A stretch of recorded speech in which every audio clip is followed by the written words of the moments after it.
Good morning to you. It's 9:30 on Tuesday, the 2nd of June, live across the United Kingdom, Britain's Newsroom with Andrew Pearce and Miriam Cates. Well, we're about to show you some very disturbing footage. A murder that has shaken the nation. The brother of the killer lies to the police. It's emergency. Yeah, we just been attacked by someone racially. Yeah, this.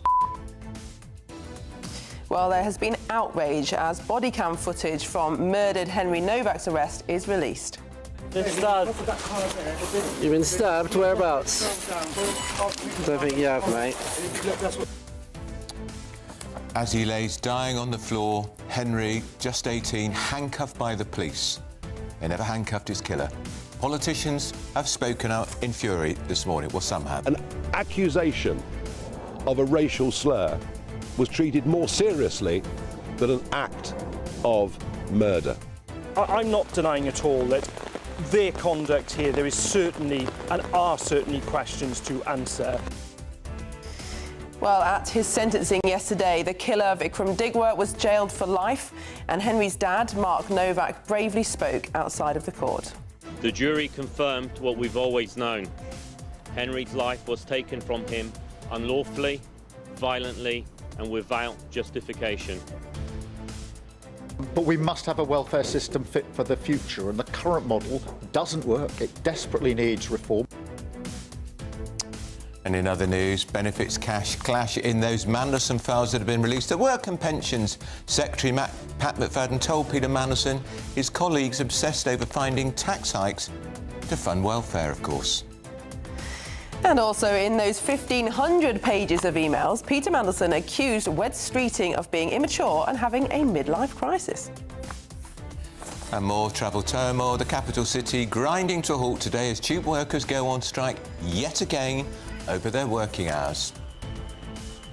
Labour are being wiped out by reform in many of their most traditional areas. Well, support for Reform UK runs deep. A major news survey reveals that support for the party is much more than just a protest vote. And the former chief executive of the Scottish National Party, Peter Murrell, is in court during this show. We'll have the details. Remember, he's pleaded guilty to embezzling £400,000 of SNP money. And a social media showdown. London Mayor Sir Sadiq Khan will today back a social media ban for under-16s. But will the Prime Minister take any notice? And Anti-Growth Britain, the Marks and Spencer chairman, Archie Norman, has warned that excessive regulation and taxes are hollowing out the high street.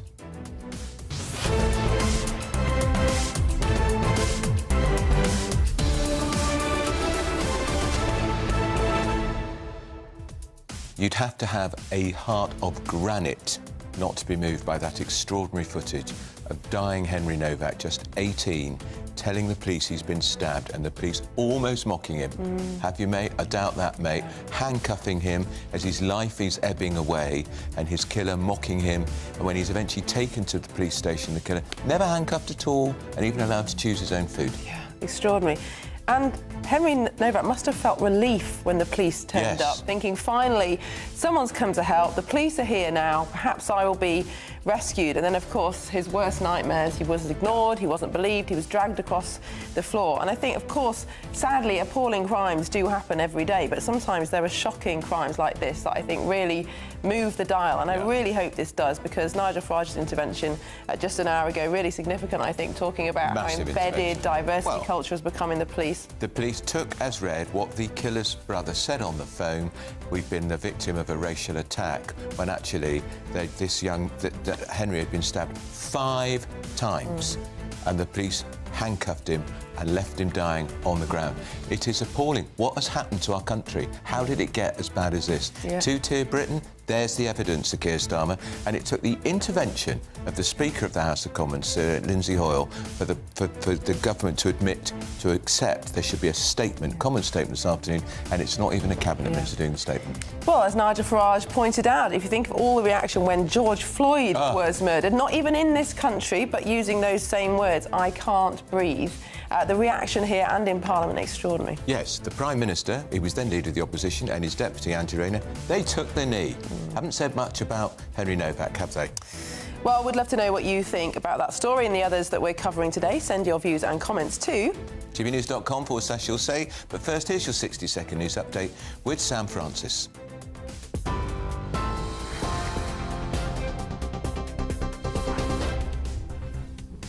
Very good morning to you from the newsroom just after 9:30. The top story, as you've just been hearing, Nigel Farage says the death of Henry Novak has exposed what he calls a two-tier Britain.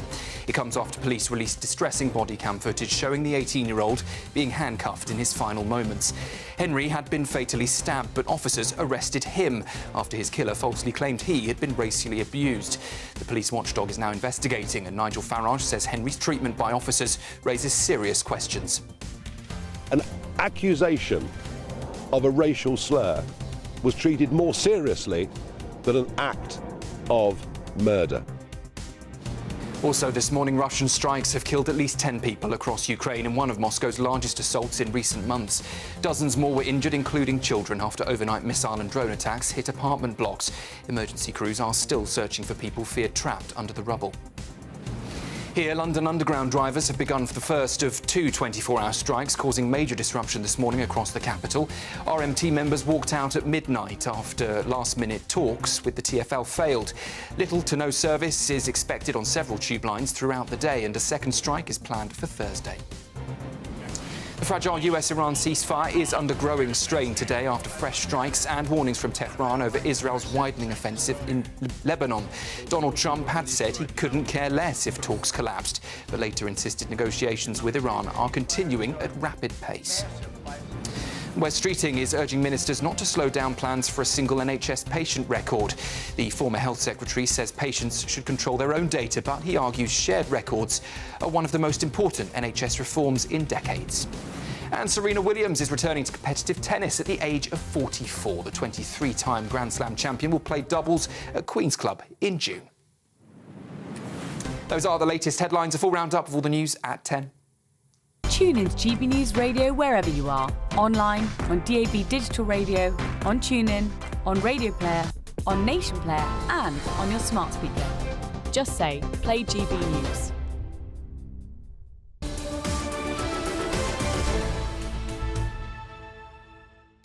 Hello, good morning and welcome. You're watching and listening to Britain's Newsroom. We're live across the United Kingdom on GB News with Andrew Pearce and Miriam Cates. Well, police have released that distressing body cam footage showing 18-year-old Henry Novak. He's dying. They handcuffed him as he was lying on the street. We're going to show this to you. And their family, just so you know, Henry's family want you to see this. So here is Henry being handcuffed. In his final moments after he was fatally stabbed in Southampton in December. Well, the footage was shown in court as part of the trial, and it's now being shared as part of the media protocol and after engaging with Henry's family throughout the trial on its release. Henry cries out for help, thinking he's got help at last from the police. Take a listen to this. Been stabbed. You've been stabbed? Whereabouts? Don't think you have, mate. And then, as he lays dying on the floor, Henry is handcuffed by the police. There's going to be a statement to the House of Commons today from a member of the government who's not even in the cabinet. Vikram Digwa, who murdered Henry, has been sentenced to life in prison with a minimum term of 21 years. Henry's family says his family is facing a life sentence of grief, which indeed they are. When police arrived, Henry was lying on the floor, barely able to sit up and plainly in severe medical distress. Henry told officers that he could not breathe 9 times. He told them he had been stabbed 4 times. He lost consciousness before anyone believed him. We hold Vikram Digwa solely and 100% responsible for the brutal murder of our son. But Henry should not have died on the streets of Southampton in police custody. Well, extraordinary. It was, absolutely. And incredible bravery of them to give that statement. Dignified, and you could see the agony etched in Henry's mother's face while the father was speaking. Well, the former Attorney General, Sir Michael Ellis, joins us now. Sir Michael, good morning. Thank you for joining us on Britain's Newsroom. Absolutely shocking footage that has emerged overnight, and no doubt you and all our other contributors today are as shocked by it as we are. But what do you think it tells us more than just what we've learned from the actual footage about the circumstances of Henry's death? Do you agree with the commentary that's suggesting that the police have become so focused on allegations of racism and wanting to not appear racist that they're now actually ignoring really serious crimes? Well, good morning, Miriam and Andrew. Look, this is a devastating case, and yes, and I think it is a disaster for British policing. It adds, actually, to a retinue of disasters for British policing over the course of the past 2 or 3 years in particular. The reputation of British policing has been damaged by a series of incidents and a series of prioritizations that, at least seemingly, and in many cases clearly, have been actuated by police decisions. Now, in this particular case, the Independent Office for Police Conduct is looking at what happened, and rightly so. It is transparently obvious that this needs careful examination. Some of the questions that must be answered is, why was an ambulance not called by police officers when the victim, this poor young lad, Henry, repeatedly, not just once under his breath, but repeatedly said that he had been stabbed, and yet an ambulance was not called? Why was he handcuffed? This is another question. It's not routine for every person who's arrested to be handcuffed in this country. In some countries, yes. But here, as we can see from the fact that Vikram Digwa was himself not handcuffed, usually a person is only handcuffed if they seem to present a threat or a risk. He clearly wasn't presenting such a threat or risk. At least that is not what we can see on the evidence before us. So those are the sorts of questions that must be asked about this case and answered. The sentencing here is also something that could well be looked at. There are various tariffs that are available to any sentencing judge in a murder case. It is a complicated sentencing exercise. The judge here set the tariff, the starting point of the tariff, at 15 years, and then, with the aggravating features in the case, increased it to 23 years, and then reduced it to 21 years for the mitigating features. But one tariff that is available in cases where knives are taken to the scene deliberately with a view, or any weapon for that matter, deliberately with a view to using it, is a 25-year starting point, and then aggravating features can increase that. So there are various sentencing options that are available, but this is a horrific case. It's devastating for the family, and I think for the British public, because this is something, actually, is one of those cases that resonates with the British public. And I fear that politicians have to keep in line here with the expectations of the British public and what is happening in our society. You raised a lot of interesting points there. There is some suggestion, we've all read a lot about this case, that the tariff was set where it was because he was a Sikh, and Sikhs can carry a ceremonial sword as part of their religious faith. So an allowance was made for that. Now, I don't know if that's if you can deal with that aspect, but secondly, people watching and listening are all going to think the same. If it had been a Sikh lying on the ground claiming he'd been stabbed, and a white man standing up who'd been accused of doing the stabbing, everything would have been done differently. Well, one of the things, Andrew, that the judge said in his sentencing remarks was that he brought this murder defendant, Vikram Digwa, brought shame on his religion. The Sikh religion is one that does not require the carrying of knives like that. The kirpan can be a very much smaller and different type of item.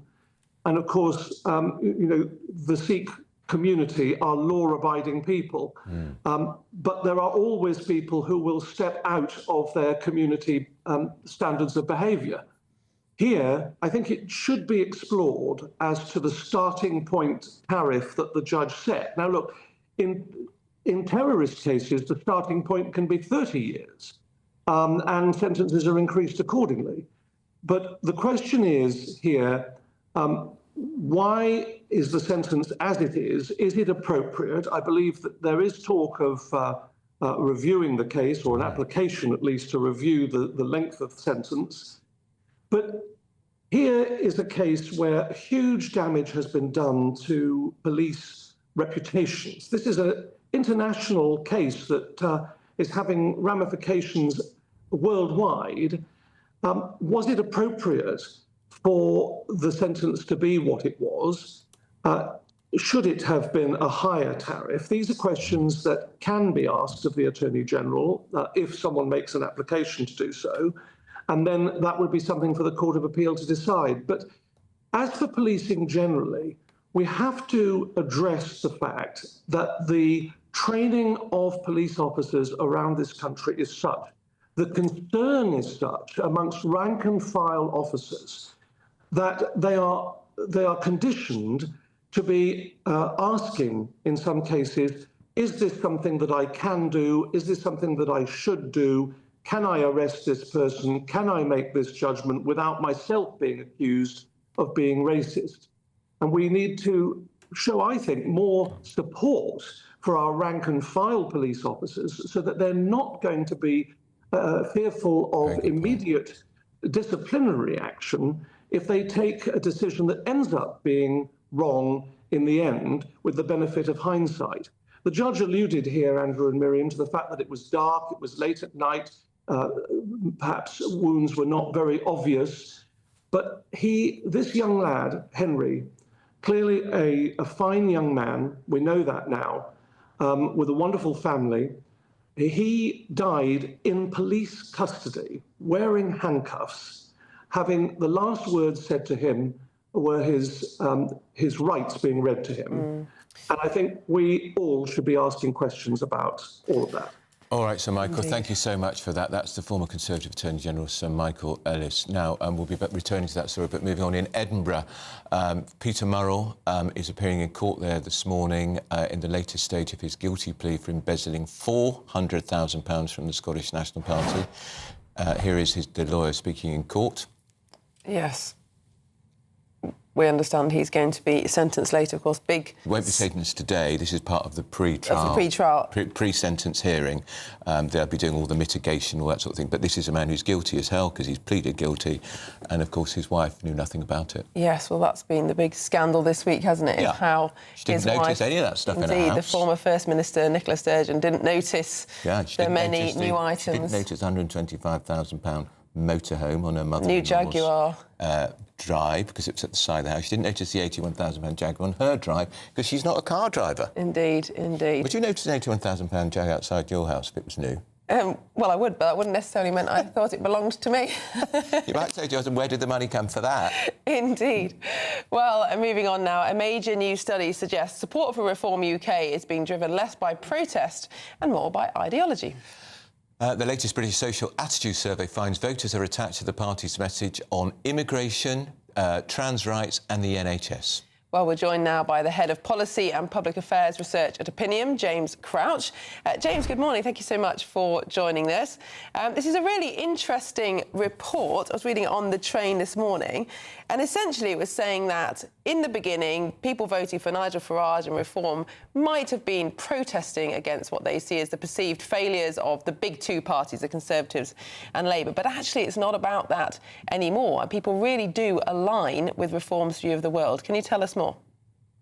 Yes, good morning. Yeah, the BSA, the British Social Attitude Survey, is one of the most long-standing and respected studies of this nature. So that's why all of us, especially pollsters who are constantly just polling the last 5 minutes worth of kind of events, are always interested in it. And yeah, the most extraordinary thing that's come out of it is just how long-standing the impact of basically the Brexit referendum, the EU referendum, has been on our politics. That's kind of key takeaway that I have from this, because it's not just that, as you say, it's a protest vote for reform now, it's actually saying, well, this vote that took place, 10 years ago this month, has actually still created this very coherent group of voters in society who actually really agree with each other across a whole range of different issues, but particularly cultural issues. And that when there isn't a good option for them on the menu in terms of political parties, they will find another home, and that home is now Reform UK. Because this conclusion has been reached at a time when Reform will be the first to admit they do not have a detailed policy programme at all. But what people do know about Reform is they are implacably opposed to these shockingly high levels of legal and illegal migration, and also that Reform despair at the trans culture, the woke culture that's gripped Britain and been allowed to flourish ever since Labour brought in that wretched Human Rights Act, which the Tories never, ever did anything to reform. Well, this is the big challenge for the Conservative Party is, I mean, there are some Reform voters who ultimately were always a bit awkward, essentially, within the Conservative tent, and that was always going to be the case when Boris Johnson was able to get 45% of the vote. There's a lot of unusual, unlikely Conservatives in that number. But actually what Reform have done, have taken, as you said, a really large number of people who always used to be in the Conservative camp, who quite clearly say, well, this is not part of the Britain that I recognise, or however that might be on immigration or those kind of social issues. And they've now beginning to say, well, I'm a Conservative second, and I'm a Leave/Reform voter first, and that's basically where they now sit. So unless those quote-unquote mainstream parties, those traditional mainstream parties, can build any credibility in this space, which the Conservatives particularly have lost, it does look like Reform is going to keep these voters going well into, at least the next election. James, in 60 seconds, what do Reform need to do to win over the youth vote? Yeah. Oh, now that is very tricky. I mean, essentially, it's going to be just not sounding like the other main parties. And it's true, actually, for all generations, just don't sound like the other main parties. But for young people, that actually still has its own attraction as well. Fantastic, very succinct. Thank you very much, James Crouch. You can come on again. Absolutely. Politicians take notes. Hit our targets. Succinct replies. We like that. We very rarely. Because we often get told off by the viewers. I get told off by the viewers for cutting people off, but we have a very strict out time at the top of the hour, which we cannot break. So unfortunately, sometimes we have no choice. But which sometimes we do. Well, sometimes you do. And then I get all the fallout. Anyway, plenty more coming up on Britain's Newsroom. Still ahead, we've got chaos in the capital, as Miriam and I have already discovered. Tube strikes have gone on strike again for 24 hours. How it's going to impact all sorts of people. It's going to have a particular impact on the hospitality industry, and it's also going to mean I'm going to do a lot of steps Shanks' today. ponies today. Absolutely. Well, this is Britain's Newsroom, Britain's favourite morning show on GB News. Here's your weather.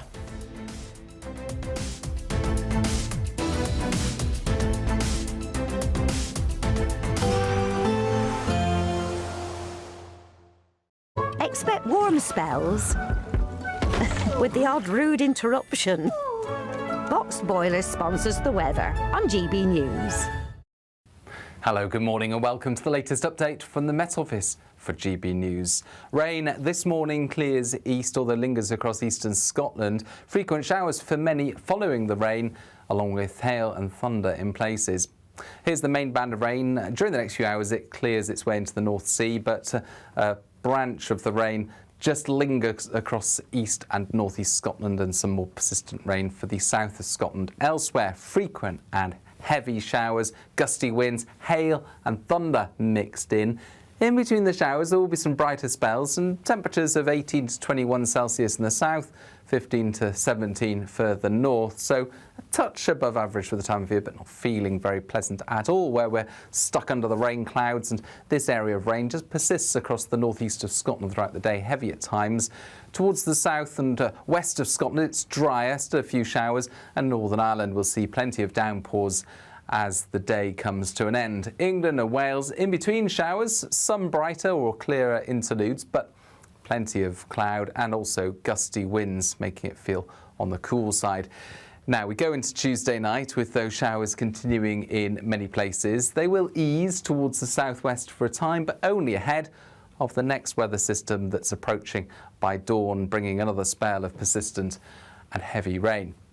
Temperatures overnight not dropping too far, 12 to 14 in the south, 10 or 11 further north, more comfortable than many of the nights were last week for sleeping. But it's a wet start to the day across Northern Ireland, Wales and the southwest. The persistent rain here moves into central and eventually eastern parts of the UK by the afternoon. It's going to linger longest across Northern Ireland, but for Wales and the southwest, frequent heavy showers follow, and it's going to feel a bit cooler with gusty winds continuing. Expect warm spells with the odd rude interruption. Box Boilers sponsors the weather on GB News.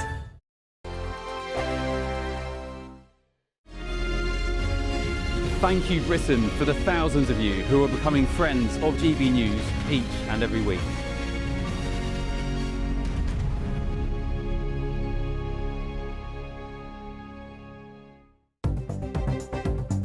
Good morning. This is the latest AI travel news from GBNews.com. The M9 eastbound is restricted at Junction 1 due to a broken down vehicle causing delays. Congestion is building on the A4232 northbound from the A48 interchange to the M4 at Junction 33. In Surrey, the M25 clockwise between Junctions 8 and 9 has 2 lanes closed following an accident, causing about 2-hour delays. In North Lincolnshire, the A180 westbound between the A160 and the M180 has 1 lane shut after a collision with about 30-minute delays. And on the trains, Chiltern Railway services to and from London Marylebone are disrupted. For more travel news, go to gbnews.com.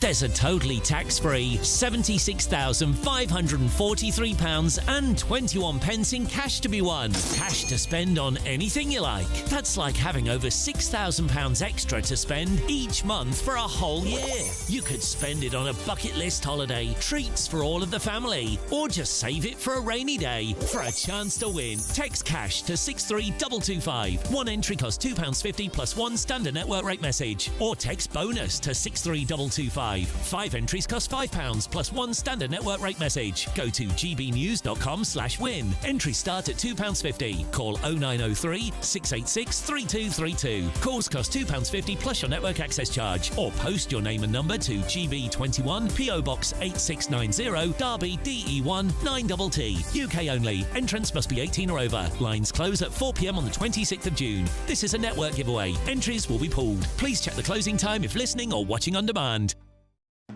At the stroke of midnight, the news doesn't stop, and neither do we. Day in, day out. Forget stuffy late night TV shows. We're giving you a front row ticket to the centre of the political universe. Because breaking news doesn't wait for the morning. And neither do we. Join us for one of the most controversial and volatile times of politics in human history. A very big story. Big story over here. You won't get this anywhere else. The Late Show live at midnight, every night. Only on GB News. From the school run to the home run, watch a new show for all of Britain. He can say whatever he wants. A straight talking show where all voices are heard. And, you know, when are we going to stop talking about smashing the gangs and actually do it? With the stories that matter from every part of our country. There's a bit of a crash landing there for your Chancellor. Bold, fearless and standing up for you. That's me, Martin Daubney, 3 p.m. till 6 p.m, weekdays, here only on GB News. The People's Channel, Britain's news channel.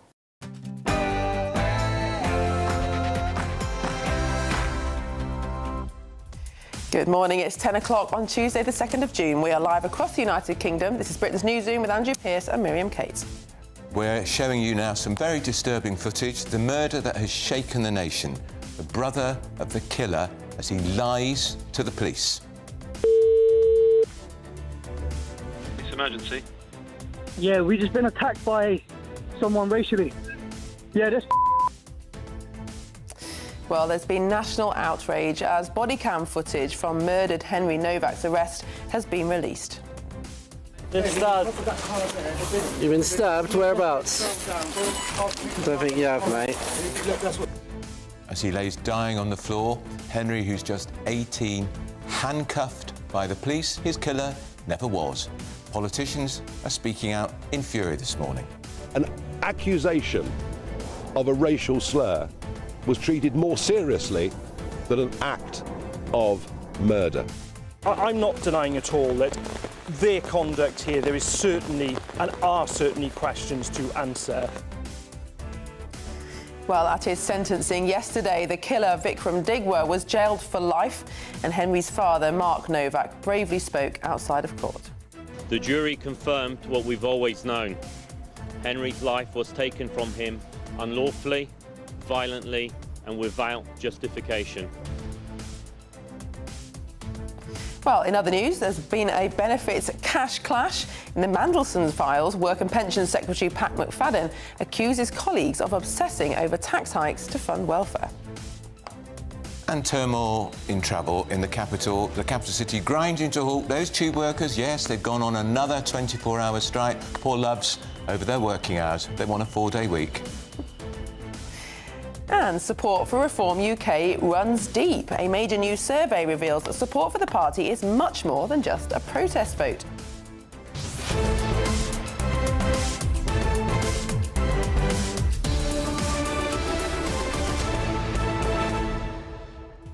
A lot of you will be wondering what about the murderer's mother, Vikram Digwa's mother, age 53. She has admitted hiding the murder weapon. She is going to be sentenced at a later date. So it's not that we're ignoring that part of the story. It's a very important part of the story. She's a rotten woman, isn't she? She hid the knife. An 18-year-old boy murdered by her son. She knew it, and she willfully hid the blade. It was, by the way, it was an 8-inch blade. The Sikh religion permits people to carry a blade, not a blade like that. Absolutely, and I think it's a bit of a red herring to talk only about the religious implications of this. It sounds like this, the murderer was bent on committing a violent act that had nothing to do with his religion, and he should be seen as a violent criminal. Yeah, and we know he was weapon obsessed. And a lot of people are asking, what about the brother? Well, the brother appears, there's been no criminal sanction against him whatsoever, even though that phone call was a lie. Absolutely. And put the police on the wrong scent. And he didn't alert the police when they arrived to the fact that Henry Novak had been stabbed. But I think there's some really interesting commentary on this, particularly from Professor David Betts, who's an expert in civil unrest, saying that what happened, what the police did, the fact that they prioritised calls of racism over the stabbing, is a direct follow-through from the Macpherson report following the Stephen Lawrence reply. Saying the fact that police are now almost obsessed with not appearing racist, with policing racism, has allowed this ideology to take hold. And I think, in fairness to the police officers on the beat, they are following instructions. That's the point, isn't it? They know what their governors have told them, what the chief constables have told them, and it filters down, and they were probably thinking more, we're going to get into an awful lot of trouble if we don't treat this. But the fact that they came to this incident of racism, apparently, on a blue light. Yes. When you call the police during a burglary or a shoplifting and they don't come, but they come on a blue light to an apparently racist incident. And they did not call an ambulance. No. Shocking. We know you share our shock, so do tell us what you think. Send your views, post your comments by visiting gbnews.com/your say. But first, here's the news with Sam Francis.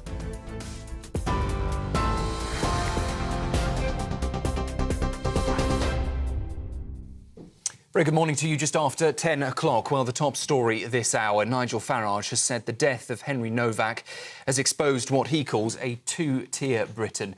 The Reform UK leader launched a fierce attack on policing policies this morning after body cam footage showed the 18-year-old student being handcuffed by officers after he had been fatally stabbed in Southampton.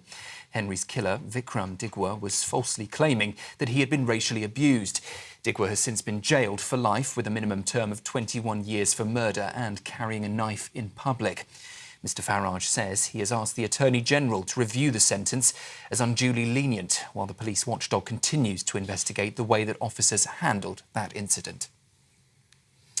Russian strikes have killed at least 10 people in cities across Ukraine in one of Moscow's largest assaults in recent months. Dozens more were injured, including children, after overnight missile and drone attacks hit apartment blocks. Emergency crews are still searching this morning for people feared trapped under the rubble. It comes after Moscow warned it would launch systematic strikes in response to Ukrainian drone attacks in Russian-held Luhansk. The fragile ceasefire between the US and Iran is under growing strain today after fresh exchanges of fire and a widening Israeli offensive in Lebanon. Iranian state media reported that Tehran had halted peace talks with Washington, warning the ceasefire could collapse if attacks on Lebanon continue. Donald Trump had first appeared to play down the talks, saying he couldn't care less if negotiations were over.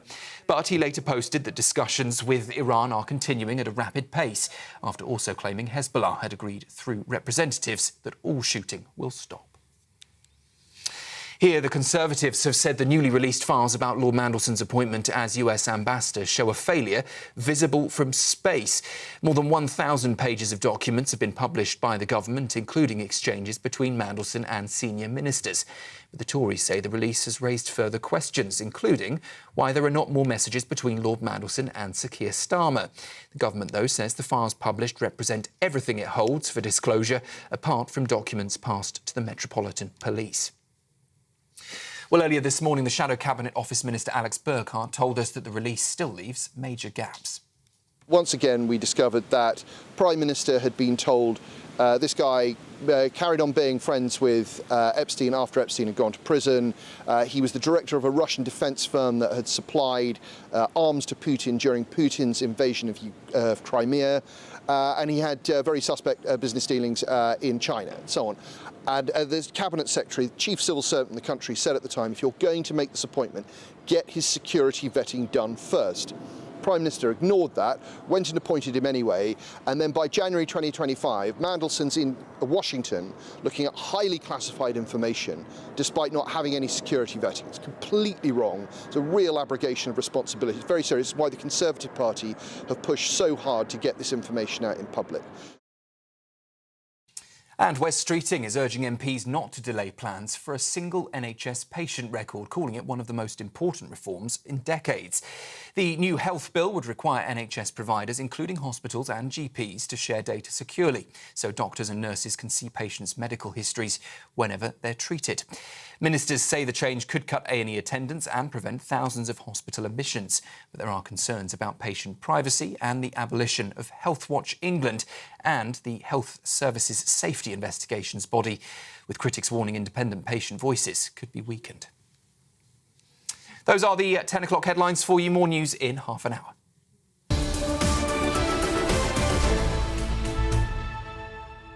Are we getting colder? Hello and welcome back. This is Britain's Newsroom. We're live across the United Kingdom on GB News with Andrew Pearce and Miriam Cates. As you know, police have released extraordinary, distressing body cam footage showing 18-year-old Henry Novak. We're showing you this on screen. Just in case you don't know this, the family are very keen that people see what happened to their son.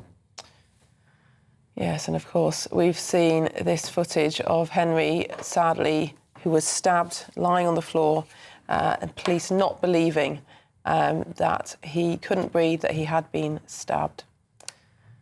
Well, we're going to talk to Martin Gallagher, who's a former superintendent for Police Scotland, who joins us now. Good morning to you, Martin. You're an ex-copper.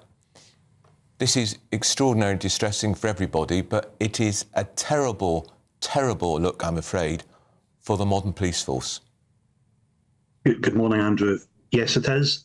And this has been 22 years in the making, in my opinion. So you mean this is a direct follow-through from the Stephen Lawrence inquiry, the Macpherson report? Can you expand on that? Of course, yeah. So diversity training was rolled out in policing 22 years ago. And even at that time, dissent was not tolerated. If you did not agree with what was being said to you on the course, you were shunned. My understanding from officers still in my old force, Police Scotland, is that during anti-racism training, if someone disagrees with the trainers, they are back-coursed and returned under supervision to be told that they're part of the problem. They're not part of the problem. The problem exists because there are racists in society, there is racism in society, but there are worse crimes. And if you tell people for over 20 years that everyone in their organisation is racist, their organisation is racist, and society is racist, then that message seeps into them. And then that's how they see things, because they're being indoctrinated. Anything that does not allow any form of dissent as indoctrination. And that is what has happened in British policing. I wrote about it while I was still in the job, wasn't popular for it. My name for it was virtue signalling corruption. It's not just about racism, it's about other aspects of society that the police are being told to suck up, that you will accept that this is true, even if you disagree and reasonably disagree. Martin, this is a shocking case, and it's shocking because, of course, we see with our own eyes what happened to that young man, just 18 years old, on the streets of suburban England, Southampton, hardly the Wild West. But we've known again and again there's been examples of this sort of policing where diversity, equality, inclusion, it seems to go first and foremost. How now do we turn the clock back? How do we swing the pendulum back to proper common sense, decent policing? Okay, so for policing in Scotland, again, I'll go with my own background. Above the main door of Tully Allen are the words "be glick," which are "be wise, be circumspect," which every person who joins the police, it's the first thing they see. And it's those principles that should exist for policing. I'm not about turning back the clock, right? There were problems in policing. We're not going to get away from that. I don't think the whole institution was rotten, as people have made out. There were problems. We need to move forward, Andrew. And we need to move forward with people being allowed to express their views within the service about what they think has gone wrong, rather than being forced into a cupboard when they do so or find themselves subject to misconduct proceedings. The service needs to accept it's gone way too far. And I suppose society at large has gone way too far. Activists are running things now, not sensible people. And we need to stop this. We need to stop the police being led by the nose down blind alleys into ridiculous situations that they now find themselves in. And my thoughts are with the Novak family today, because these cops have been trained and trained and trained again to see racism as society's greatest evil, and it's blinded them to a murder. Now, Martin, we understand from that 999 call in which the killer's brother lied about the situation. We understand the police were attending that incident thinking that they were going to find a racist attack. They've been set up to believe that. But even so, it's very difficult to understand why they didn't even examine Henry Novak after he claimed to have been stabbed. Of course, they may not have believed him. I'm sure they see all sorts on the beat every day. But the fact that they didn't even check, how do you explain that? So let's go back to police training that we were talking about earlier. How much first aid training has been driven out of the training syllabus? The first thing I was taught when you attend someone who says that they've been stabbed is that you examine them for wounds. I mean, I'm not wanting to pick on individual cops here, but that does not happen in that instant. And I would be surprised if it's happening at all. We need to get back to what are the police for. The police are for investigating crime, but their primary responsibility in a situation is the preservation of life. And that whole situation looks bizarre. They should have been listening to Henry and examining him for wounds. Now, no one knows whether that would have made any difference in terms of Henry's outcome, but I know that Henry's parents and that society at large would feel far better seeing a victim of what turned out to be a murder treated with respect and dignity rather than the way Henry was treated. And I think there's a big step back here for the police to think about that. You have to apply sense to what you're faced with and not jump to conclusions. Martin, thank you so much for joining us this morning. That's Martin Gallagher, former Superintendent for Police Scotland.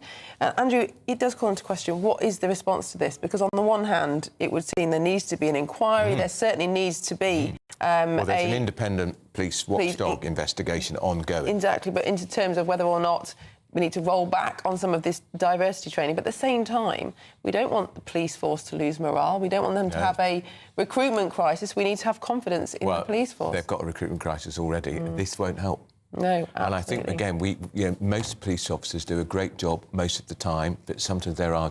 I mean, this is catastrophic. This is one of the worst examples of bad policing we've seen in many years. It's because we can see it with our own eyes. That's right, yeah, with the release of the footage. Well, coming up next, we've been going through the 1,500 pages of emails in the Mandelson files. We'll bring you the best bits shortly. And also, of course, there's rather a lot of redacted bits. Tipex. Yeah, but just breaking Foreign Secretary Yvette Cooper said Lord Mandelson should never have been appointed as ambassador to the United States. Who'd have thought it, Foreign Secretary? Well, we'll be going through that and more with Mark Field and Kevin Maguire. You're watching Britain's Newsroom on GB News. Do you trust what you're being told? Good, because neither do I.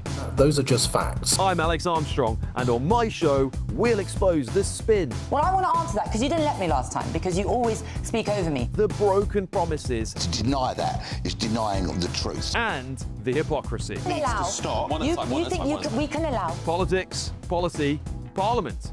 Nothing is off limits. No sugarcoating, no fear of offence, just the truth laid bare. Tune in every Saturday and Sunday at 9 p.m. for Alex Armstrong Tonight, only on GB News, Britain's news channel. 5 hosts, 5 opinions, 5 fearless debates, 5 unfiltered takes on the day's news. 5 reasons not to be anywhere else on Saturday night. This is the Saturday 5. You got me. You got me good there. Britain's biggest Saturday night TV show. It's not a bad brand. Yeah. Uncensored. Very, very racy tonight. On the unpredictable. What does she say? Can you translate it for us? And always entertaining. And how can a country go from being led by William Wallace Saturday nights from 6 p.m. only on GB News, the People's Channel. Britain's news channel. You're going to want to stay tuned, trust me. Join me, Nana Akwe, for an informative, interactive news programme with a difference. It's fun. No, he didn't say that, Dave. I'm so surprised. I think there's an element of truth to that. Join me from 3 p.m. every weekend, only on GB News, Britain's news channel. Hi, I'm Michelle Dewberry, and my show is your opportunity to cut through all the noise and dive in headfirst to some robust debates. Ideas clash. Situation, isn't it? No, because the failure is you're deliberately avoiding my point. Nothing's held back, And if you think this is the end of it, wait for more. and we do not shy away from the difficult stuff. Sometimes I want to shake people and say, if only you understood. So join me on Jubes & Co. weeknights at 6 p.m. only on GB News, Britain's news channel. At GB News, we love to hear from you, our loyal community. So drop us a line at gbnews.com/yoursay. There you can talk to each other and also to the presenters live on air. gbnews.com/yoursay, because GB News is your channel, Britain's news channel. You want to know what's really going on in the corridors of power? Labour don't know what to do with you half the time, and that makes you quite lethal in the chamber. Get behind the headlines with Chopper's Political Podcast. Join me, Christopher Hope, as I sit down with the great and the good of British politics. We'll see where this ruling takes us. These are the stories shaping our nation. Chopper's Political Podcast, available now on all platforms. Listen in and stay ahead.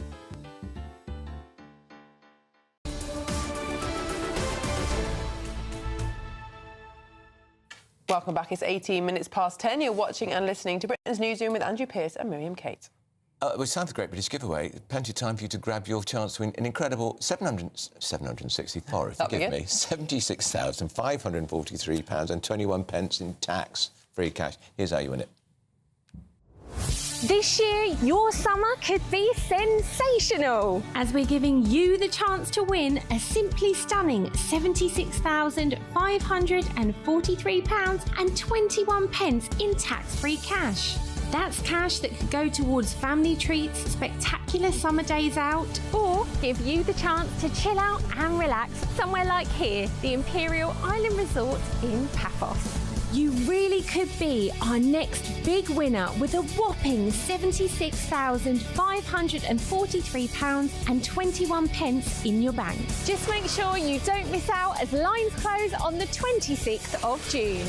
For a chance to win £76,543.21 in tax-free cash, text cash to 63225. One entry costs £2.50 plus one standard network rate message. Or text bonus to 63225. 5 entries cost £5 plus one standard network rate message. Go to gbnews.com/win. Entries start at £2.50. Call 0903 686 3232. Calls cost £2.50 plus your network access charge. Or post your name and number to GB21 DE1, PO Box 8690, Derby DE1 9TT. UK only. Entrance must be 18 or over. Lines close at 4 p.m. on the 26th of June. This is a network giveaway. Entries will be pulled. Please check the closing time if listening or watching on demand. Good luck.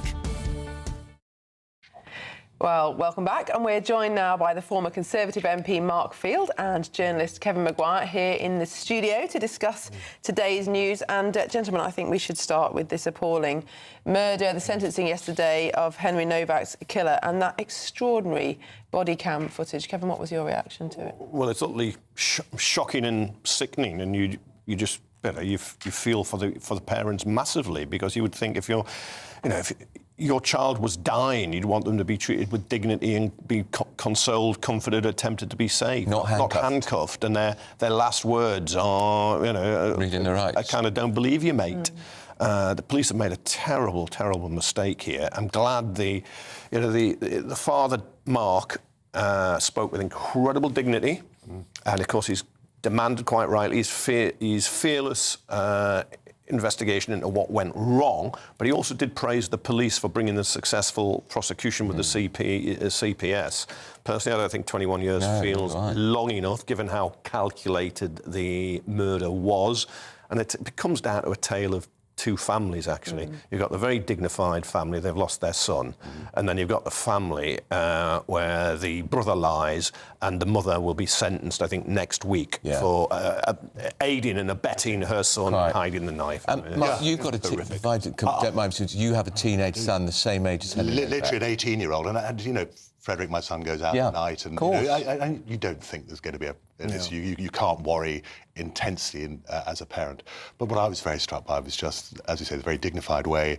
I mean, if it had been me, I would have been in bits. I don't think I could have possibly got onto camera. And you feel when you have children that if anything happened to them, life literally wouldn't be worth living. I think what strikes me about this story that is interesting, I mean, and looking at that footage, one always has a sense that sometimes footage can be a bit misleading. It was in the dark and everything else, but nonetheless pretty compelling and quite distressing footage. But the broader issue, and I think this is a story that could yet run for several days to come, Miriam, you used the word that there is public outrage. There's been a limited level of outrage. I mean, it's interesting how some of the press has picked up on it very quickly. It's a front page story in the Telegraph, page 11 in the Guardian, page 17 in the Independent, in newspapers where, a lot of their columnists would be falling over themselves to write 800 words. Perhaps if the perpetrator had been white and the victim had been dark-skinned. And I think that is...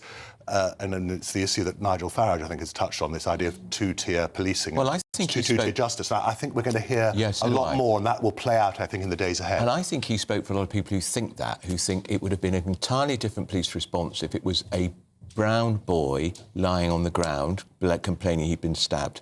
Yeah. The father Mark said he did not want this to become political. But I think Farage, who is now spooked by Rupert Lowe and Restore, which I think is why he spoke in the way he has, which was an element of race baiting in what he said. I think has to be very careful. I think it's a little unfair. I don't think it's race baiting. He is trying to stir people up. But I think there's a sense a lot of people feel. Agree. There's a two-tier system here. And, listen, who would want to be a policeman? And I'm not defending what the police have done in this case, and I think we will hear more, and there will clearly be some sort of disciplinary action against some of the police involved.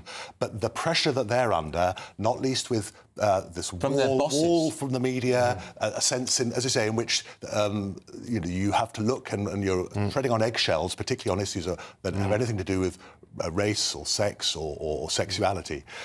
It is very, very difficult, but there is just that sense. Playing a race card by these two men, these horrible people, was absolutely horrific and terrible, and they've done incalculable. Say that, Kevin? Because he focused straight on the race issue. But Kevin, the police at the root of this is a race issue. The police attended the incident because of allegations of racism. It's all about race. What happens with the police? You get a 999 call. They don't hear the 999 call. They're just told by the handler, and you're told two people are being attacked by somebody. You go. That is immediately what you think, and then they should have investigated. They should have seen the boy lying on the ground in a different way.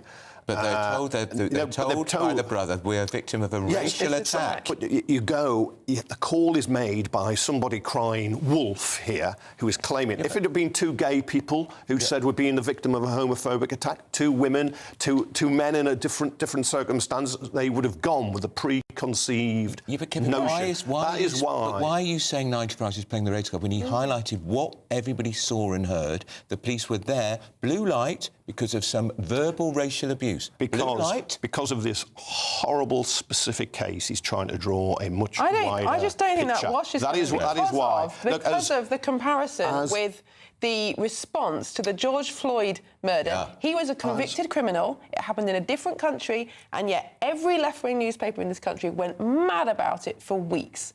How can you not see the disparity between those two responses?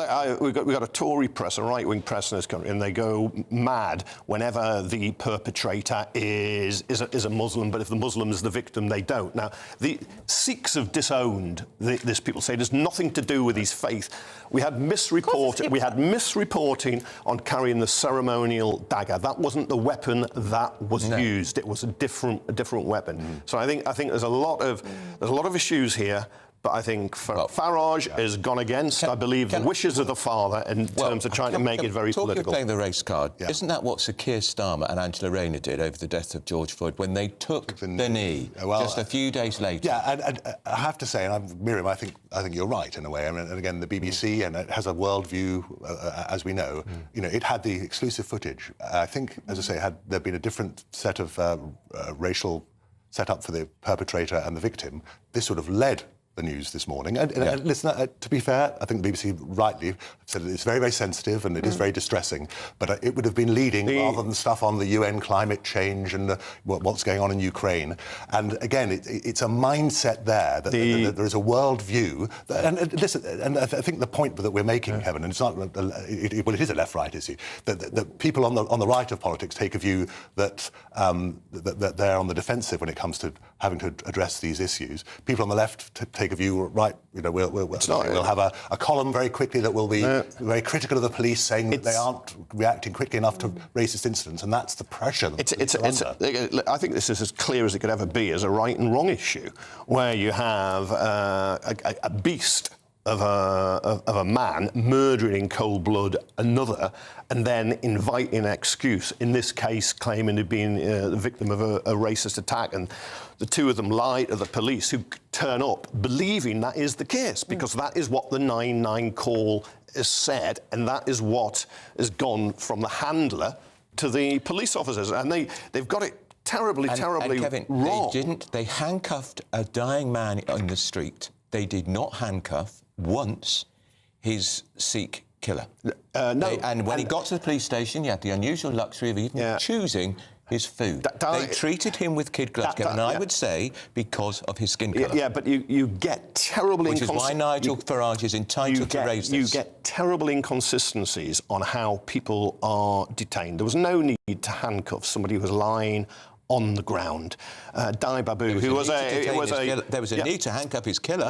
Once you know he's the killer, and the police get it right, and the father praised the police and the CPS their subsequent behaviour, but it's clearly quite so distressing for a parent. What happens to your dying son? 9 times he said he couldn't breathe, 4 times he said he'd been stabbed before he got the attention he deserved. Now, he couldn't have survived, unfortunately, his wounds, because they were fatal wounds. But nevertheless, that boy deserved the dignity of somebody attempting to save him, not to be handcuffed. But I think Farage has to be careful here.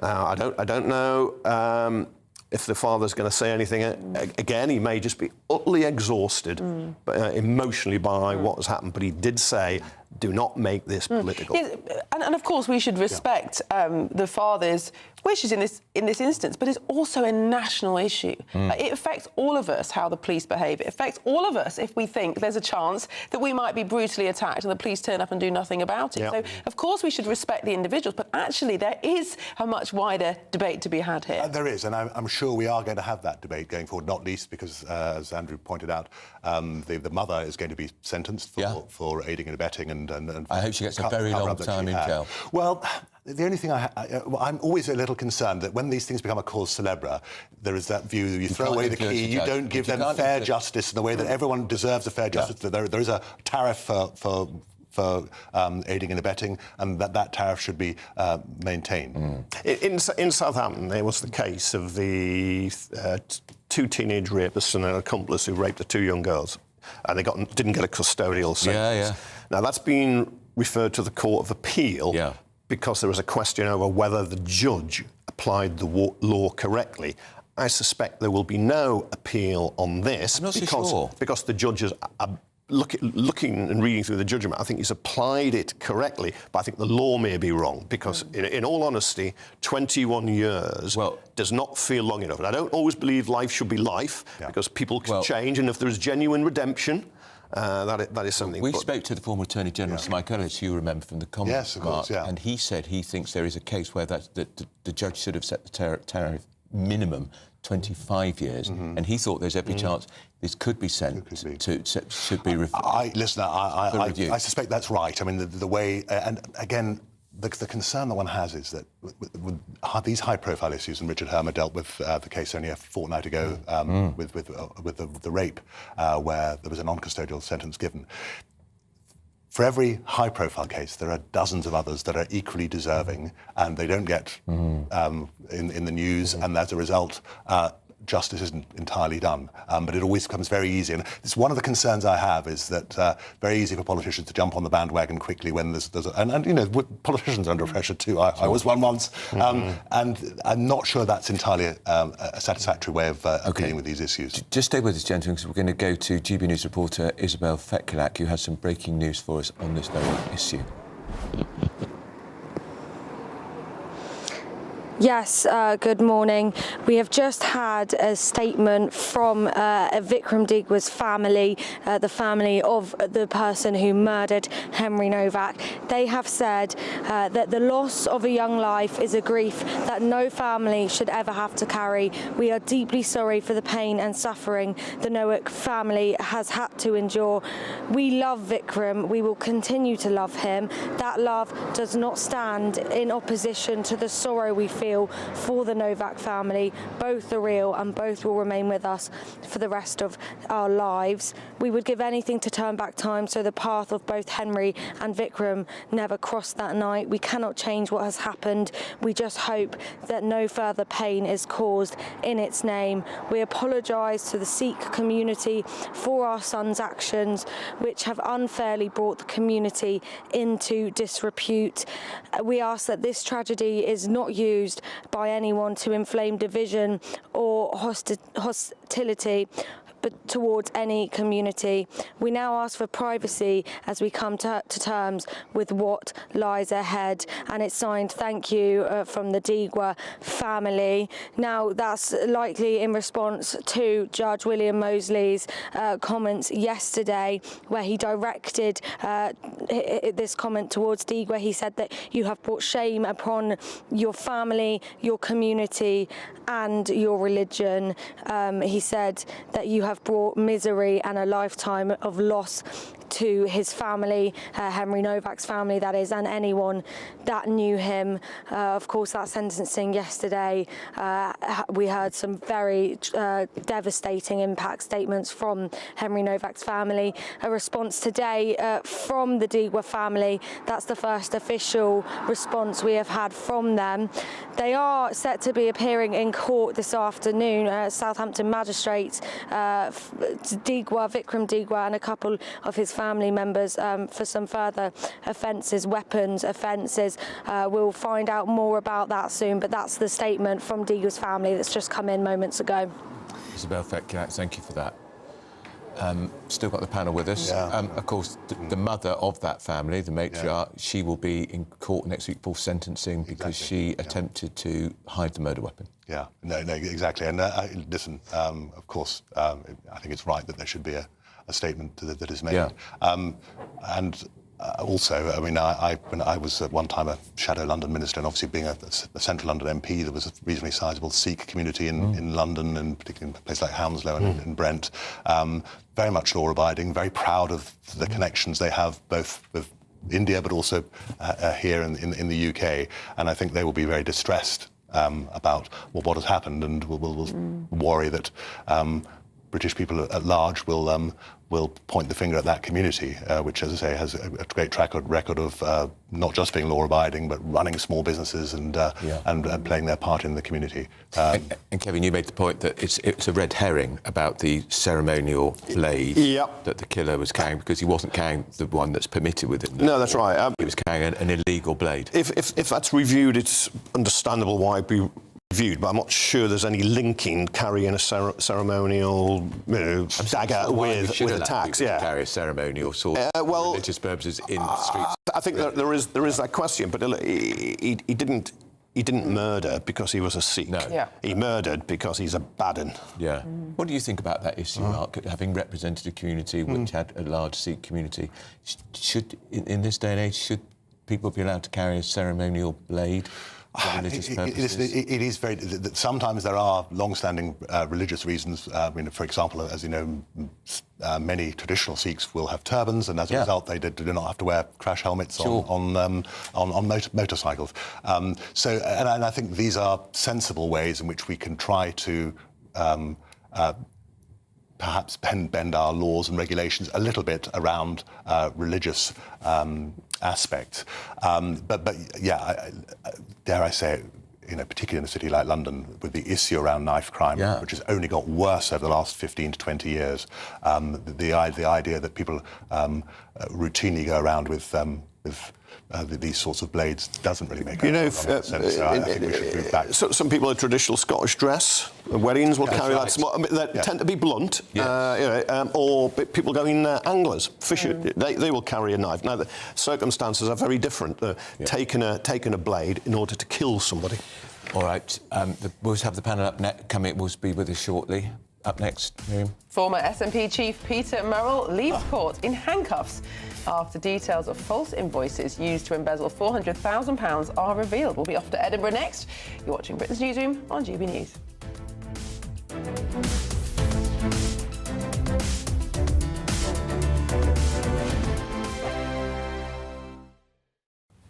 Hello, good morning and welcome to the latest update from the Met Office for GB News. Rain this morning clears east, although lingers across eastern Scotland. Frequent showers for many following the rain, along with hail and thunder in places. Here's the main band of rain. During the next few hours, it clears its way into the North Sea, but a branch of the rain just lingers across east and northeast Scotland, and some more persistent rain for the south of Scotland. Elsewhere, frequent and heavy showers, gusty winds, hail and thunder mixed in.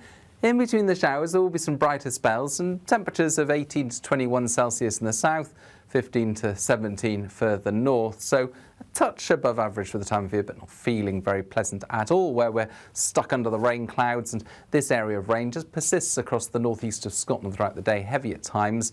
Towards the south and west of Scotland, it's drier, still a few showers, and Northern Ireland will see plenty of downpours as the day comes to an end. England and Wales, in between showers, some brighter or clearer interludes, but plenty of cloud and also gusty winds, making it feel on the cool side. Now, we go into Tuesday night with those showers continuing in many places. They will ease towards the southwest for a time, but only ahead of the next weather system that's approaching by dawn, bringing another spell of persistent and heavy rain. Temperatures overnight not dropping too far, 12 to 14 in the south, 10 or 11 further north, more comfortable than many of the nights were last week for sleeping. But it's a wet start to the day across Northern Ireland, Wales and the southwest. The persistent rain here moves into central and eventually eastern parts of the UK by the afternoon. It's going to linger longest across Northern Ireland, but for Wales and the southwest, frequent heavy showers follow, and it's going to feel a bit cooler with gusty winds continuing. Thank you, Britain, for the thousands of you who are becoming friends of GB News every week. You're not only watching and listening to our programmes, you're becoming part of them too. Good morning. This is the latest AI travel news from GBnews.com. The M9 eastbound at Junction 1 is restricted due to a broken down vehicle. In Wales, the A5 at Menai Bridge is closed in both directions following an incident, with local diversions in place. Surrey's A3 southbound between the junctions with the A320 and the A31 has one of 2 lanes closed after a broken down vehicle, causing delays of around 20 minutes. Please note these delays are expected to clear soon. On the railways, Chiltern Railways is facing disruption to and from London Marylebone, while Great Northern services between Cambridge, Peterborough and London are also affected. For more travel news, go to gbnews.com.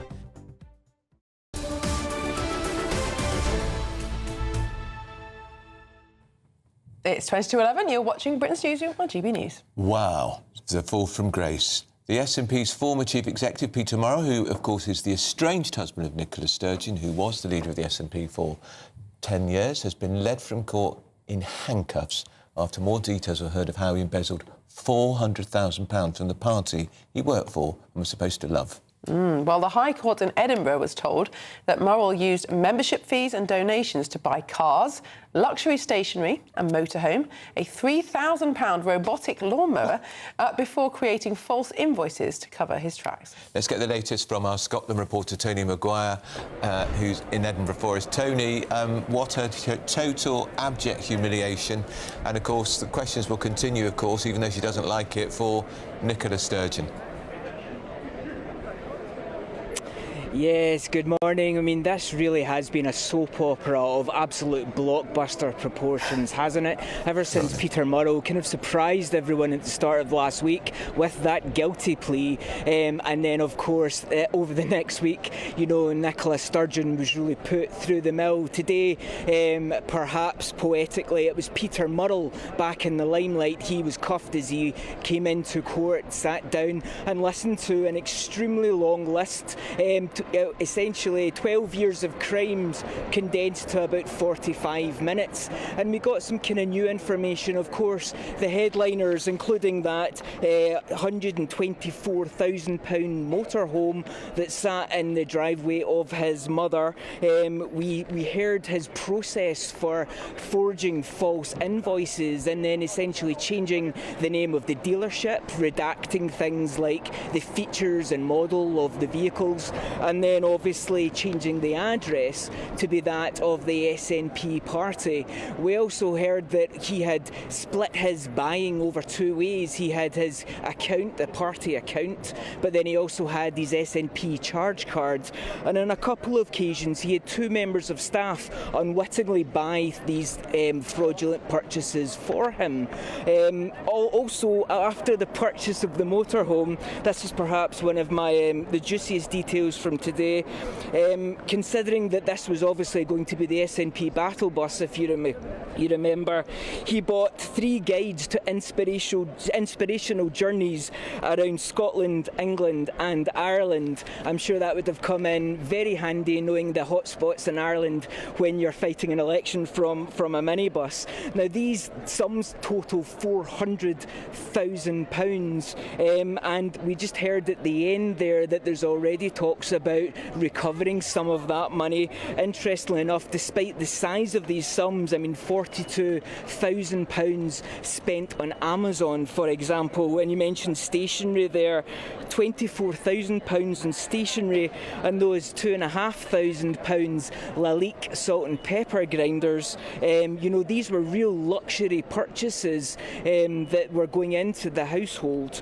3 coffee machines, and all those watches, multiple hair dryers, which was again another interesting choice for Peter Murrell. But interestingly, that the prosecution said that regards to the majority of the items, most were not found during the searches. Many of things like the watches were found at the SNP HQ, and then elsewhere, of course, at the family home, they found things like that robotic lawnmower. So we know that 23rd of June, that's when Peter Murrell will be back back in court and when he will be sentenced. Today was really an opportunity for the defence to kind of talk about some mitigating circumstances and to talk about ways to perhaps encourage the judge to reduce the sentence.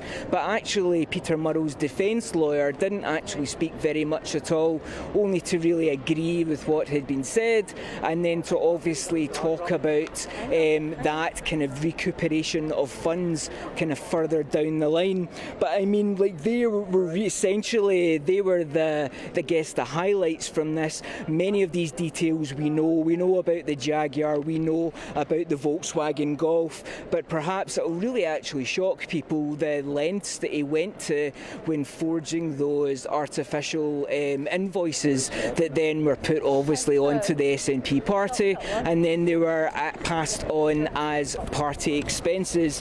He had £18,000 of his own expenses as well were picked up by Police Scotland during Operation Branchform, and I do believe that we've got kind of a little perhaps sense of the pictures now coming out from Procurator Fiscal about those items where they were found among the search. So all eyes really now on June 23rd. Tony Maguire, thank you for that. That would be an extraordinary thing. Look, we can't influence the judge, so we can say what we like, but I can't see what mitigating circumstances are, because it wasn't a one-off. No. It wasn't a spontaneous, oh, I've just seen some money in the till. It was like an addiction, wasn't it? Yeah. They say the stealing started almost within weeks of getting married to Nicola Sturgeon in 2010. Gosh, and I wonder Went if... on for 12 years. Exactly. I wonder if he kind of got a thrill from getting away with it for so long. Yeah. What was he going to do with that mobile motorhome that Mrs Sturgeon didn't notice? It's not a very fast getaway vehicle, is it, Andrew? The blue lights are coming, jump in the camper van. The suggestion that they were going to use it for campaigning for the SNP. Paint it yellow? Never know. I wonder what's happened to it. Yeah, what's happened to it? Maybe they could donate it to GBNews. We could give it away for our next Great British giveaway. It's a bit like that Edstone. Do you remember the 2015 election? They built that huge concrete Edstone with all the pledges. That doesn't go very fast either. Where did that go? Disappeared. Great question. Well, I think we better move on before we get ourselves into trouble. Yeah. Well, coming up next, London is in gridlock as tube workers go on strike for 24 hours over their working hours, so you might need that camper van after all. Might do, yeah. Well, you have to walk a lot. And it's raining, of course, which doesn't help. But first, if you want some elusive holiday sun from Grumpy Andrew, here's the forecast for our European destinations. I forecast a perfect holiday in the sun. Weather looking good then? For sure, and no worries about our travel insurance. All Clear Travel Insurance sponsors GB News Travel Destinations forecast. Heavy and thundery rain will move through parts of Italy as well as Croatia during the middle of the week. Fine in Spain, but breezy for Madeira and the Canaries. Actually, more breezy than it usually is at this time of year. But across much of Spain, as well as Portugal, some warm sunshine. Balearics faring well. Likewise for Corsica and Sardinia. Here's the rain through Croatia and Italy. Some very heavy thunderstorms expected, only slowly easing Thursday, Friday. All Clear Travel Insurance sponsors GB News Travel Destinations forecast. Exciting news. Every Friday, my Patrick Christie's Tonight Show is going to have a twist to it. We're welcoming some special guests. You. That's right, on Fridays I'm going to be doing my show in front of a live studio audience, because this show is about you and what you have to say. It's going to be the same big debates, same big topics, same big opinions. But every Friday night at 9 p.m, you are invited to come on down to Patrick Christie's Tonight to be a part of the action. Only on GB News, the People's Channel, Britain's news channel. GB News Breakfast, every day from 6 a.m. In May 2006, Guy Goma, a 38-year-old finance graduate from the Republic of Congo, arrived at the BBC for a job interview only to be wrongly ushered on air.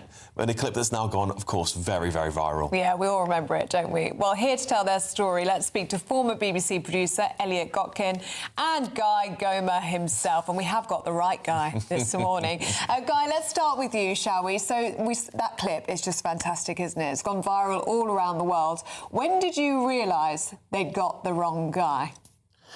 You know, First of all, I want to say something. You know, this studio is different with the studio from the BBC. Of course, of course. It's quite different.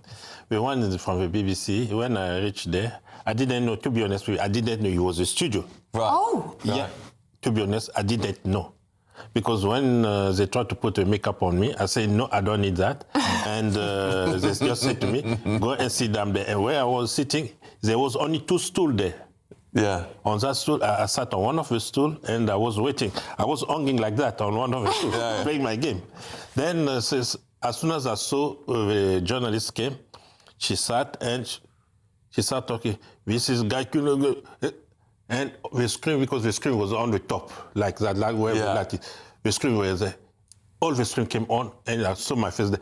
I said, God, I'm lost. Up until that moment, Guy was still expecting his job interview. Just right. Oh, so you thought you were there for a job interview? Yeah. Yes. Yeah, and so was there cameras in the room when you walked in or anything that made you a little bit suspicious? No. Nothing, nothing.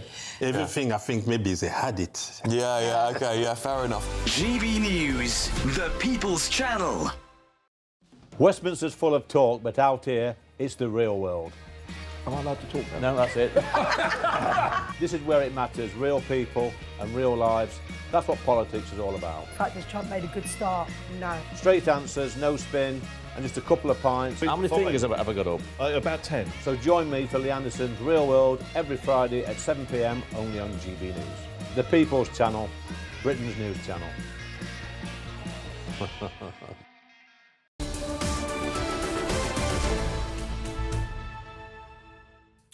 Well, they've only done it again. London Underground drivers have begun the first of 2 24-hour strikes, bringing major disruption to tube services across the capital, and a second strike is planned for Thursday. Let's talk to Lisa Minnow, who's the travel editor at The Sun. Lisa, it's not just huge... Morning to you. It's not just huge inconvenience for commuters. This is terrible for the hard-pressed hospitality industry, talking retail, hotels, restaurants, cinema, theatre, because people just can't come in and cancel. Yeah, I mean, it is going to be not as impactful as the last strike we had. So we've got basically no service on the Circle Piccadilly, the Met Line from Baker Street to Aldgate, and the Central Line from White City to Liverpool Street. Now, other lines are running, but importantly, those lines won't be starting early in the morning, and they're asking everybody to complete their journey by 9 o'clock in the evening. So as you say, anyone who was looking to enjoy a night out in London, go to a restaurant, to a pub for the evening, that's all going to be impacted. And the hospitality industry, you know, it's struggling as it is in London. So this is the last thing they need. Yeah. And what are they striking about, Lisa? Something to do with their hours again? So there's already been an agreement reached with ASLEF, the other union, that the tube drivers can choose to work either a 5 or 4 day week. RMT are saying that they don't want it to be imposed on them. TfL are saying we're not trying to impose it. We're just saying that there is a voluntary, you can either do a 4-day week or a 5-day week. But RMT, I think, are concerned about the effect of driver fatigue on their members if there is some kind of problem.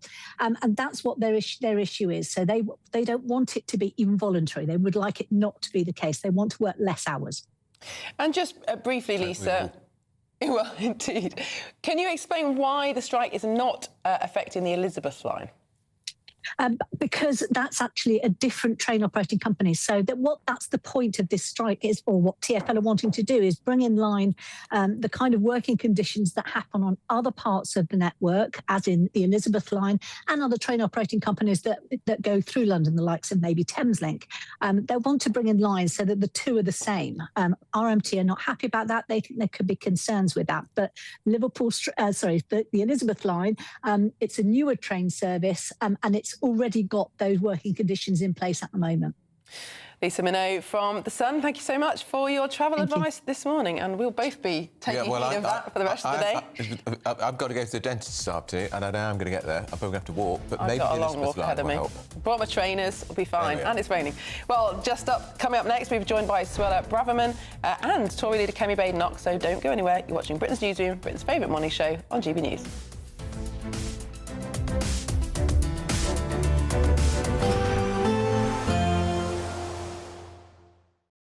Today, clouds overhead, total zen within. Box Solar sponsors the weather on GB News. Hello, good morning and welcome to the latest update from the Met Office for GB News. Rain this morning clears east, although lingers across eastern Scotland. Frequent showers for many following the rain, along with hail and thunder in places. Here's the main band of rain. During the next few hours, it clears its way into the North Sea, but a branch of the rain just lingers across east and northeast Scotland, and some more persistent rain for the south of Scotland. Elsewhere, frequent and heavy showers, gusty winds, hail and thunder mixed in. In between the showers, there will be some brighter spells and temperatures of 18 to 21 Celsius in the south, 15 to 17 further north. So a touch above average for the time of year, but not feeling very pleasant at all, where we're stuck under the rain clouds. And this area of rain just persists across the northeast of Scotland throughout the day, heavy at times. Towards the south and west of Scotland, it's drier, still a few showers, and Northern Ireland will see plenty of downpours as the day comes to an end. England and Wales, in between showers, some brighter or clearer interludes, but plenty of cloud and also gusty winds, making it feel on the cool side. Now, we go into Tuesday night with those showers continuing in many places. They will ease towards the southwest for a time, but only ahead of the next weather system that's approaching by dawn, bringing another spell of persistent and heavy rain. Temperatures overnight not dropping too far, 12 to 14 in the south, 10 or 11 further north, more comfortable than many of the nights were last week for sleeping. But it's a wet start to the day across Northern Ireland, Wales and the southwest. The persistent rain here moves into central and eventually eastern parts of the UK by the afternoon. It's going to linger longest across Northern Ireland, but for Wales and the southwest, frequent heavy showers follow, and it's going to feel a bit cooler with gusty winds continuing. Today, clouds overhead, total zen within. Box Solar sponsors the weather on GB News.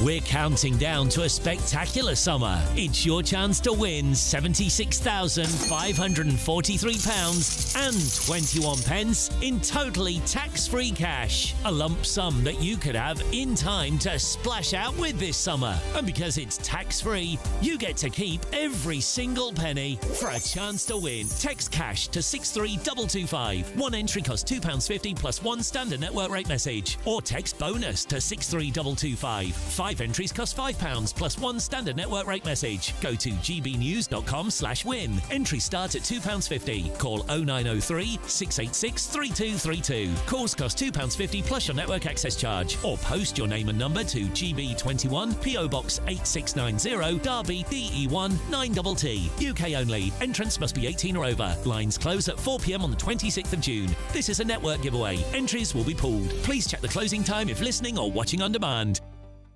Westminster, the ultimate clique. And you're fighting like rats in a sack. But here on the Camilla Tominey Show, we ask the questions the establishment media is too scared to ask. OK, let me ask you a straight question, because I know you're a straight-talking politician. Whether it's net zero, illegal immigration or law and order, nothing is off-limits. You had the power then. Yeah, as I and say, now you've lost it. That's the Camilla Tominey Show, a politics show that's fearless. No, let me finish my question if you don't mind, because it is my show. Sundays at 9:30, only on GB News, the People's Channel, Britain's news channel. Bold. They are under no illusion. Ray, are you a human trafficker? Boundless. I've had enough of the nonsense, and I'm not afraid to say it. Don't get us on the BBC. Every weeknight, I tear through the headlines. The smell of gasoline. Should we be worried about it? From Westminster madness to cultural war chaos. What I'm going to do now is they are throwing things out the car as we speak. Get ready, Britain. Here we go. Patrick Christie's tonight, weeknights from 9 p.m, only on GB News, Britain's news channel. As soon as it hits 11 and the headlines come in, the Late Edition brings you the breaking news from all the front pages. Because the news is going to happen. So get a head start today. Patrick Christie's tonight, Late Edition. Alex Armstrong tonight, Late Edition. From 11 o'clock every night. Only on GB News, the People's Channel, Britain's news channel. I've been in Westminster for a long time. But I know that though power may be here, its effect on people's lives is across the whole of the country. We may be where rules are made, but it's where they're implemented that matters.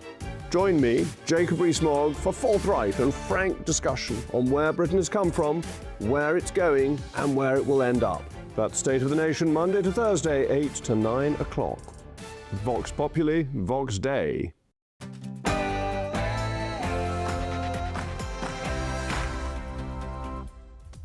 It's 11 o'clock on Tuesday, the 2nd of June, live across the UK, Britain's Newsroom with Andrew Pearce and Miriam Cates. Well, we're about to show you some very disturbing footage. A murder, of course, that has shaken the nation. And the brother of the killer lied to the police. It's emergency. Yeah, we just been attacked by someone racially. Yeah, this. An outrage as body cam footage from murdered Henry Novak's arrest is released. Been stabbed. You've been stabbed? Whereabouts? Don't think you have, mate. And tragically, as he lay dying on the floor, Henry Novak was handcuffed by the police. This morning, politicians have spoken out in fury. And the killer, Vikram Digwa, is jailed for life. And Henry's father, Mark Novak, bravely spoke outside of court yesterday. The jury confirmed what we've always known. Henry's life was taken from him unlawfully, violently, and without justification. Well, I'm here in Southampton on the street that Henry Novak was murdered, where he was handcuffed and arrested in the moments before he died. Some breaking news in the last hour. We've had a statement from the Digwa family, who will be appearing in court again this afternoon. And in other news, in the Manderson files, the Work and Pensions Pat McFadden reveals what we all know, that Labour MP's been obsessing over tax hikes to pay for ever more welfare spending. And travel turmoil. The capital city grinds to a halt as tube workers go on a 24-hour strike over working hours. And this morning, the SNP's former chief executive, Peter Murrell, strange husband of Nicola Sturgeon, of course, led from court in handcuffs after details was heard of how he embezzled £400,000 from the party he supposedly loved.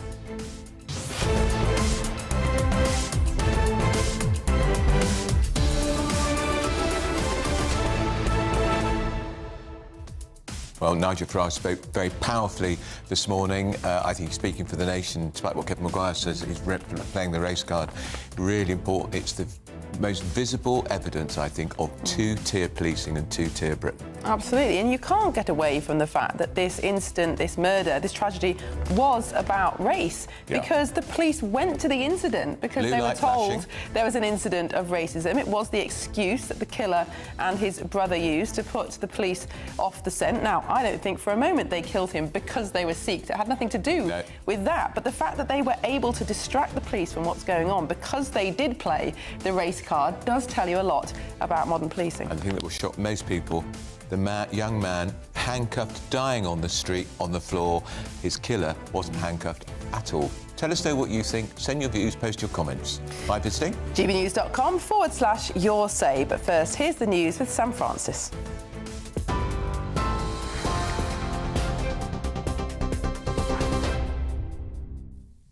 Very good morning to you from the newsroom at just after 11 o'clock. Well, the family of Henry Novak's killer has apologised this morning to his family after the 18-year-old student was murdered in Southampton.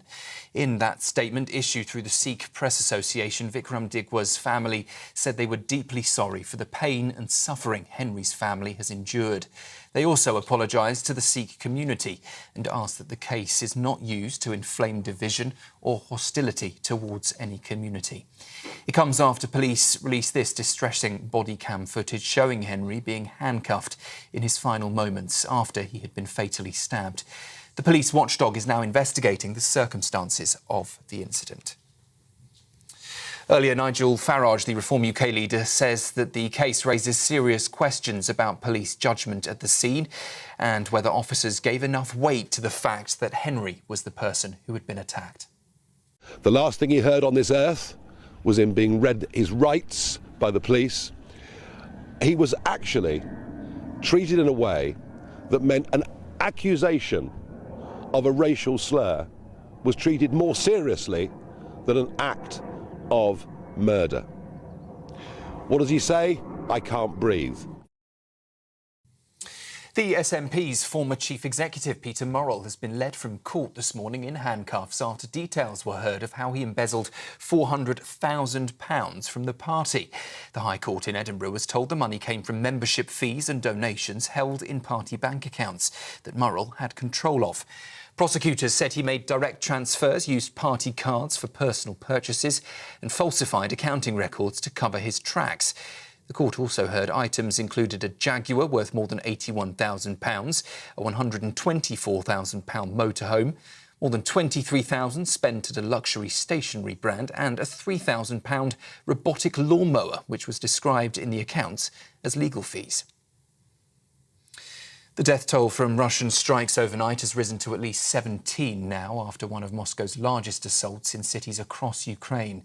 100 more were injured, including children, after overnight missile and drone attacks hit apartment blocks. Emergency crews are still searching through the rubble for people feared trapped. It comes after Moscow warned it would launch systematic strikes in response to a Ukrainian drone attack in Russian-held Luhansk. Yvette Cooper has said that Lord Peter Mandelson should never have been appointed as Britain's ambassador to the United States. The Foreign Secretary described the release of messages yesterday about his appointment as an unedifying process, but said it was right for the government to be transparent. More than 1,000 pages were released, including exchanges between Mandelson and senior ministers. But the Tories say the newly released files about Lord Mandelson's appointment show a failure visible from space. Well, Shadow Cabinet Office Minister Alex Burkhardt told us this morning the release still leaves major gaps. Once again, we discovered that Prime Minister had been told this guy carried on being friends with Epstein after Epstein had gone to prison. He was the director of a Russian defence firm that had supplied arms to Putin during Putin's invasion of Crimea. And he had very suspect business dealings in China and so on. And the Cabinet Secretary, Chief Civil Servant in the country, said at the time, if you're going to make this appointment, get his security vetting done first. Prime Minister ignored that, went and appointed him anyway, and then by January 2025, Mandelson's in Washington looking at highly classified information despite not having any security vetting. It's completely wrong. It's a real abrogation of responsibility. It's very serious. It's why the Conservative Party have pushed so hard to get this information out in public. And London Underground drivers have begun the first of two 24-hour strikes today, bringing major disruption to tube services across the capital. Members of the RMT union walked out after 5 hours of last-minute talks, with TfL failed to resolve a dispute over working patterns. No service is expected on the Circle Line, Piccadilly, parts of the Metropolitan Line and the Central Line. A second strike is planned for Thursday. Those are the latest headlines. Next, a quick look at this morning's markets. Taking the ups and downs in our stride. Stilts Home Lifts sponsors the GB News Finance Report. Just coming up to 8 minutes past 11, the markets for you. The pound will buy $1.3467 and €1.1566. The price of gold is £3,359 per ounce, and the FTSE 100 is at 10,370 points. GB News Finance Report, brought to you by Stilts Home Lifts.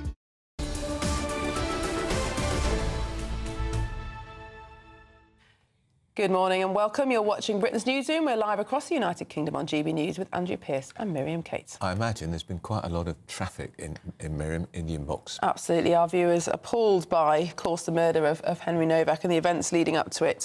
Brian, attitude of the police. Absolutely. And I think seeing the footage as well just really brings it home to parents and grandparents out there as well, what happened to that poor young man. Brian says that young lad must have been so frightened. Yeah. He must have been relieved when the police turned up. And when the police turn up, he thinks salvation is at hand. And then, of course, that didn't happen. Daisy says, I support the police. They have an extremely difficult job, but clearly there were mistakes made, and on this occasion, there does need to be accountability and to find out why what happened. And Tilly says, well done to the Sikh community for speaking out and standing by the Novak family. I think it's absolutely right. And we're going to be speaking to a leading member of the Sikh community a little later in the programme. Now, the family of Henry Novak's killer have apologised to Henry's family, saying that no family should have to carry the grief of losing a young life. The family also apologised to the Sikh community, saying his actions have brought it into disrepute and asked that tragedy is not used to inflame divisions. Just to remind you, of course, his mother will be appearing in court next week. She's pleaded guilty to obstructing the police inquiry because she attempted to hide the murder weapon. Shame on her. Well, the Reform UK spokesperson for Education, Skills and Equality, Suella Braverman, joins us now. Suella, thank you so much. Welcome to the studio.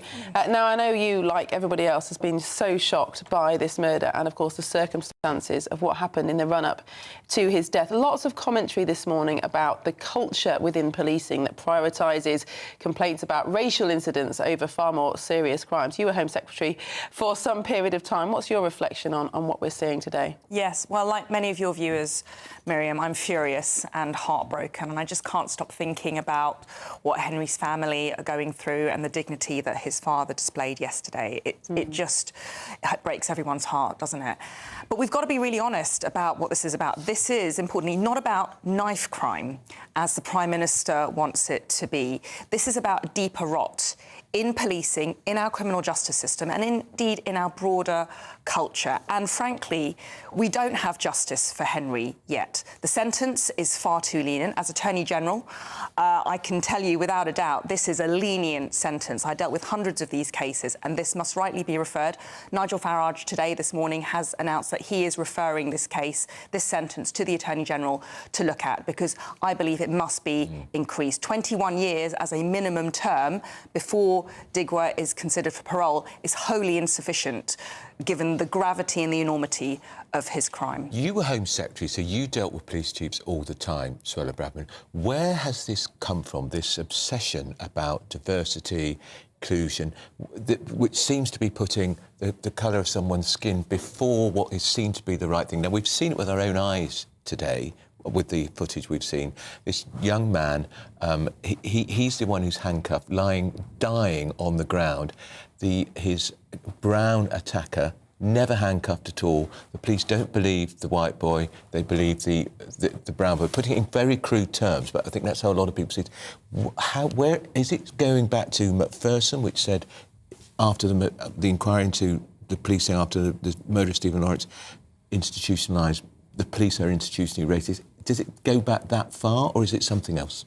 I think it's partly that, but it's also been aggravated by the George Floyd movement that took place during COVID. But I think there's a very strong case to say these days that the police are institutionally racist against white people, because this is the tip of the iceberg. This tragedy reflects a deeper culture that is pervasive throughout policing. Now, this is not about individual cops.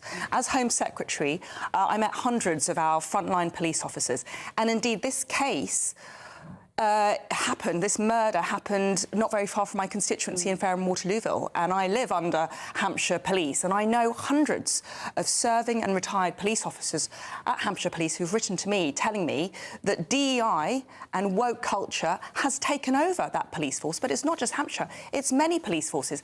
They're forced to do unconscious bias training. They're forced to believe that they're guilty of white privilege, and they have race action plans, and it is taken over policing. Now, as Home Secretary, you mentioned my time as Home Secretary. What did I do? I did speak out about this, much to the dismay of many of my Conservative Party colleagues. I was asked to fund race action plans. I refused to do so, and I started talking about common sense policing. I said we needed to tighten up stop and search rules. We needed to bring an end to this anti-white racism. Unfortunately, the problem still exists because we have a cadre of police chiefs who are obsessed with identity politics, white privilege and virtue signalling, and they all believe that they have to engage with ethnic communities and put down white people. It is a distortion of equality. It is unfair and it is wrong. And I want to say, not just to those police chiefs, but to members of the ethnic communities out there in Britain, enough is enough. People need to stop playing the race card, because anti-white racism is killing people. We are all equal Judge people on their merit, on their character, and stop fabricating claims of racism. Innocent men are being killed for it. Now, some left-wing commentators are saying today that this is, of course, a horrific incident. The police very obviously made a mistake, but that the right-wing media is making a fuss about this because the killer was not white. And actually, there are many incidences of murder and knife crime that are committed against black people each and every day, and that we're only focusing on this because of the races of the particular people involved. What do you say to that? Well, I think race was a massive factor in this injustice. We saw the murderer falsely accuse the victim of racially abusing him. The judge, importantly, said there was no evidence that Henry said anything racist towards the murderer. And then we saw the frankly disgusting response from the police that because this man was white, they failed to take any action to try and save his life. I think the words, "I don't think so, mate," will ring on in history and bring Hampshire Police and indeed the whole of policing into disrepute. Can I ask you about the issue of the fact that the Sikh community is allowed in law to wear small ceremonial daggers? The knife used to kill Henry was an illegal blade. It was much longer. In your view, is this a practice, a tradition that's past its elbow date, has to go? Yes, I'm afraid it does. I think, we can't have one rule for one group and another rule for others. We are here in Britain. We are a Judeo-Christian country. We uphold the values of Christian culture, and we cannot have this continued two-tier policing. And whether it's one law for one religion and another law for others, as in the case of carrying a bladed instrument, or whether it's the hate marches where one group and their anti-Semitism gets tolerated, but another group, if they're white people, they get arrested and handcuffed and arrested, or whether it's what we've seen in recent days, this tragedy of Henry Novak, where because the victim was white, he was cast aside and dismissed and ignored and treated so inhumanely that I'm ashamed of our police today. We need to bring an end to two-tier policing. I'm not going to politicise this, but I do make the point Keir Starmer and Angela Rayner took the knee a few days after George Floyd was murdered in America by a police officer. Do you think their response has been noisy enough this time? Oh, it's been woeful. Absolutely woeful. And the Commons is only making a statement because the Speaker intervened to say, where's the Commons statement? Absolutely. It's conspicuously silent, isn't it, the left? The left-wing media, left-wing politicians. As I said, Keir Starmer would prefer to deflect this, to make this an issue about knife crime. This is not about knife crime.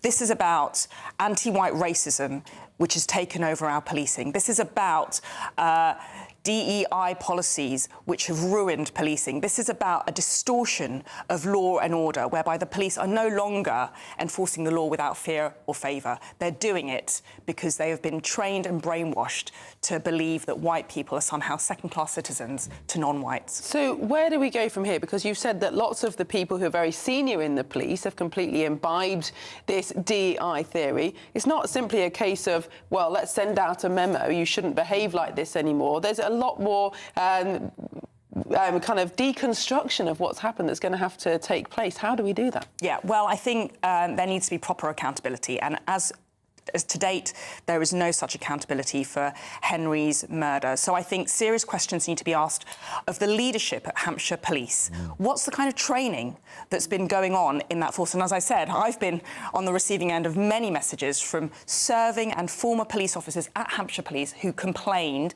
privately. They couldn't do it publicly, otherwise they might lose their jobs, but have complained to me privately about distorted DEI, unconscious bias, white privilege training that is ruining policing. I think we also need to look at what's happening more broadly within policing as well. So we need to have those officers being held to account. If there's any negligence, if there's any criminal offence that those officers committed, there needs to be an investigation. The IOPC is looking into this. That needs to be wholly expedited. This needs to be an urgent priority for the government. And we really need, frankly, a Stephen Lawrence-style inquiry, because we're not going to change policing, we're not going to challenge the culture unless all of society, from the government down to ground force policing, takes note of what's happened and steps up and changes. Well, punchy stuff. That's Suella Braverman from Reform UK. Well, coming up next, a major news survey reveals that support for Reform UK is much more than just a protest vote. We'll be going through that and much more with Mark Field, the former Tory minister, and Kevin Maguire, my sparring partner on Pierce and Maguire, the podcast. This is Britain's Newsroom on GB News.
From the school run to the home run, watch a new show for all of Britain. He can say whatever he wants. A straight talking show where all voices are heard. And, you know, when are we going to stop talking about smashing the gangs and actually do it? With the stories that matter from every part of our country. There's a bit of a crash landing there for your Chancellor. Bold, fearless and standing up for you. That's me, Martin Daubney, 3 p.m. till 6 p.m, weekdays, here only on GB News. The People's Channel, Britain's news channel. Hi, I'm Michelle Dewberry and my show is your opportunity to cut through all the noise and dive in headfirst to some robust debates. Ideas clash. Situation, isn't it? Because the failure is... You're deliberately avoiding my point. Nothing's held back. And if you think this is the end of it, wait for more. And we do not shy away from the difficult stuff. Sometimes I want to shake people and say, if only you understood. So join me on Jubes & Co weeknights at 6 p.m, only on GB News, Britain's news channel. At the stroke of midnight, the news doesn't stop, and neither do we. Day in, day out. Forget stuffy late-night TV shows. We're giving you a front-row ticket to the centre of the political universe. Because breaking news doesn't wait for the morning. And neither do we. Join us for one of the most controversial and volatile times of politics in human history. A very big story. Big story over here. You won't get this anywhere else. The Late Show live at midnight, every night. Only on GB News.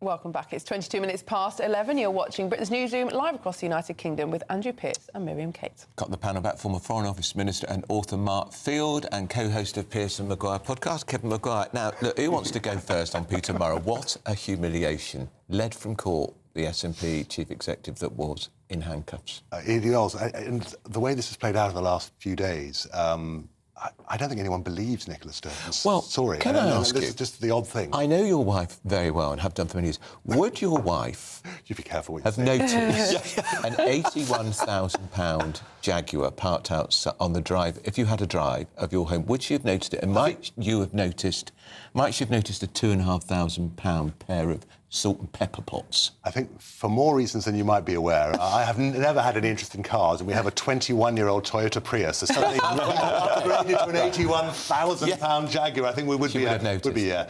She'd also notice if there were any flowers coming in, but you know that's another matter, as we know. Yeah. But no, it's as you say, whether one believes Nicola Sturgeon. I don't. In the court of public opinion, don't. No, I think that's right. No, I think playing this I'm the victim card. I think doesn't work. I think three-quarters of people don't believe her, and look, I'm normally aware of sexism. I'll just mansplain to Miriam, but I really don't think it is the case here. Look, if my partner came round to my mum's house in South Shields, or I went down to her mum's house, I'm sure one of us would notice a motorhome, for instance, parked at the other one. I mean, I'm sorry, it's not there. But it's, in one way, whether she saw it or not is not the issue. She was the leader of the SNP. She was the First Minister.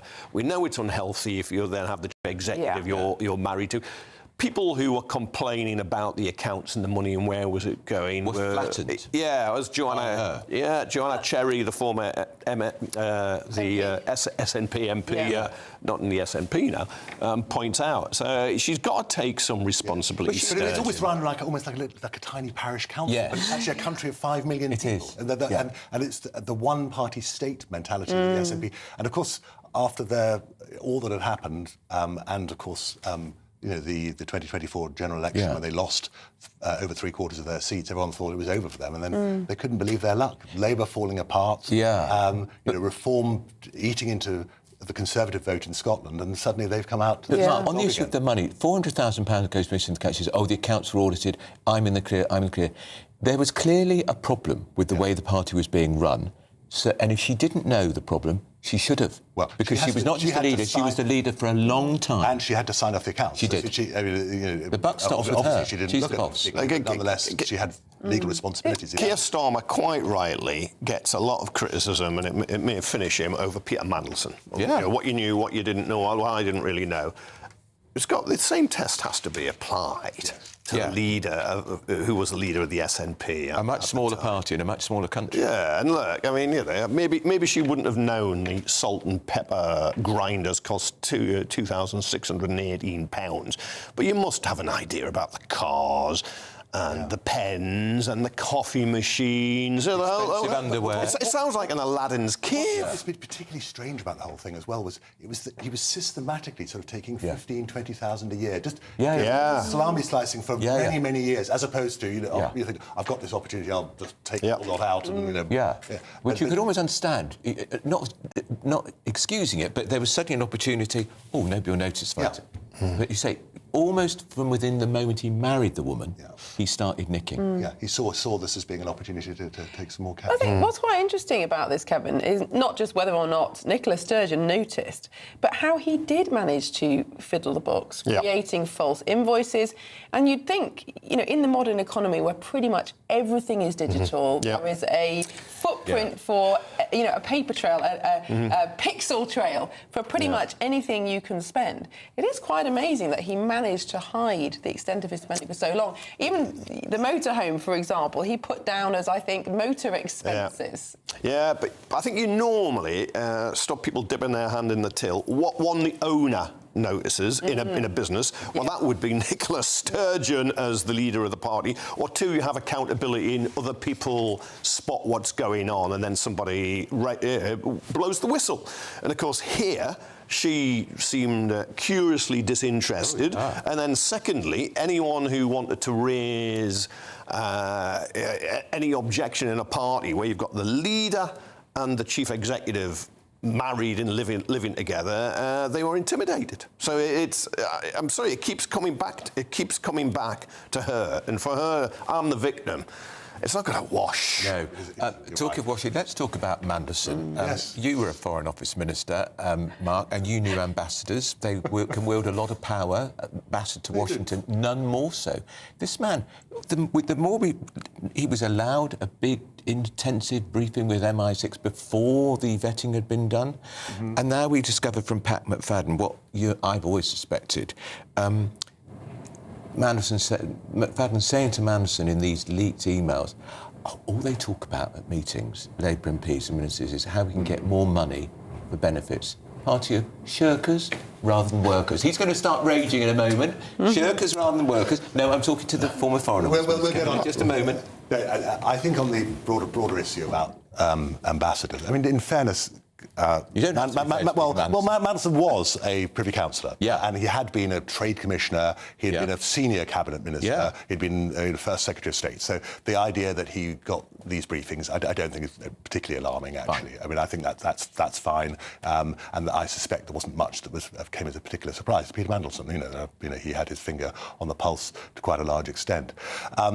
The issue, I think, about all of these emails. I mean, actually, I think people are quite bored with it, to be reading page to page. There was nothing, there wasn't a great big smoking gun. It's almost titillation, isn't it? But you're right about Pat McFadden, and I'm afraid that's a reflection, and, you know, I'm not going to make a party political point alone here. It's not just the Labour Party, it applies to the Tories as well. Yeah. Very, very few people in politics have seemed to have any understanding of how business works, have actually worked in business. There is a sense that money can just be found from any quarter.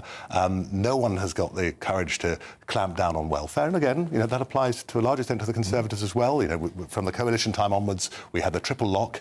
All of us have known this is not affordable in the long term, and it, along with other welfare aspects, not least on pensions, has to be properly addressed. And, you know, I don't think what McFadden said is anything untoward. I think it's actually reflecting the reality, which is the frustration of trying to deal on a day-to-day basis, to turn around and say to people, listen, you know, we've got to keep within the public finances, and there are just ever more demands for welfare. But it is this issue, as you say, that hard-working folk and people who are small business people are regarded as an easy cash cow for the government, right? We'll up your taxes and we'll do whatever we can. And that money is just dripping into the welfare system, whether it's into benefits, pensions, and I'm afraid looking after stuff for the elderly. And, you know, you've got two 60-something panellists here today. You know, we're in that mode. 70 now. but look,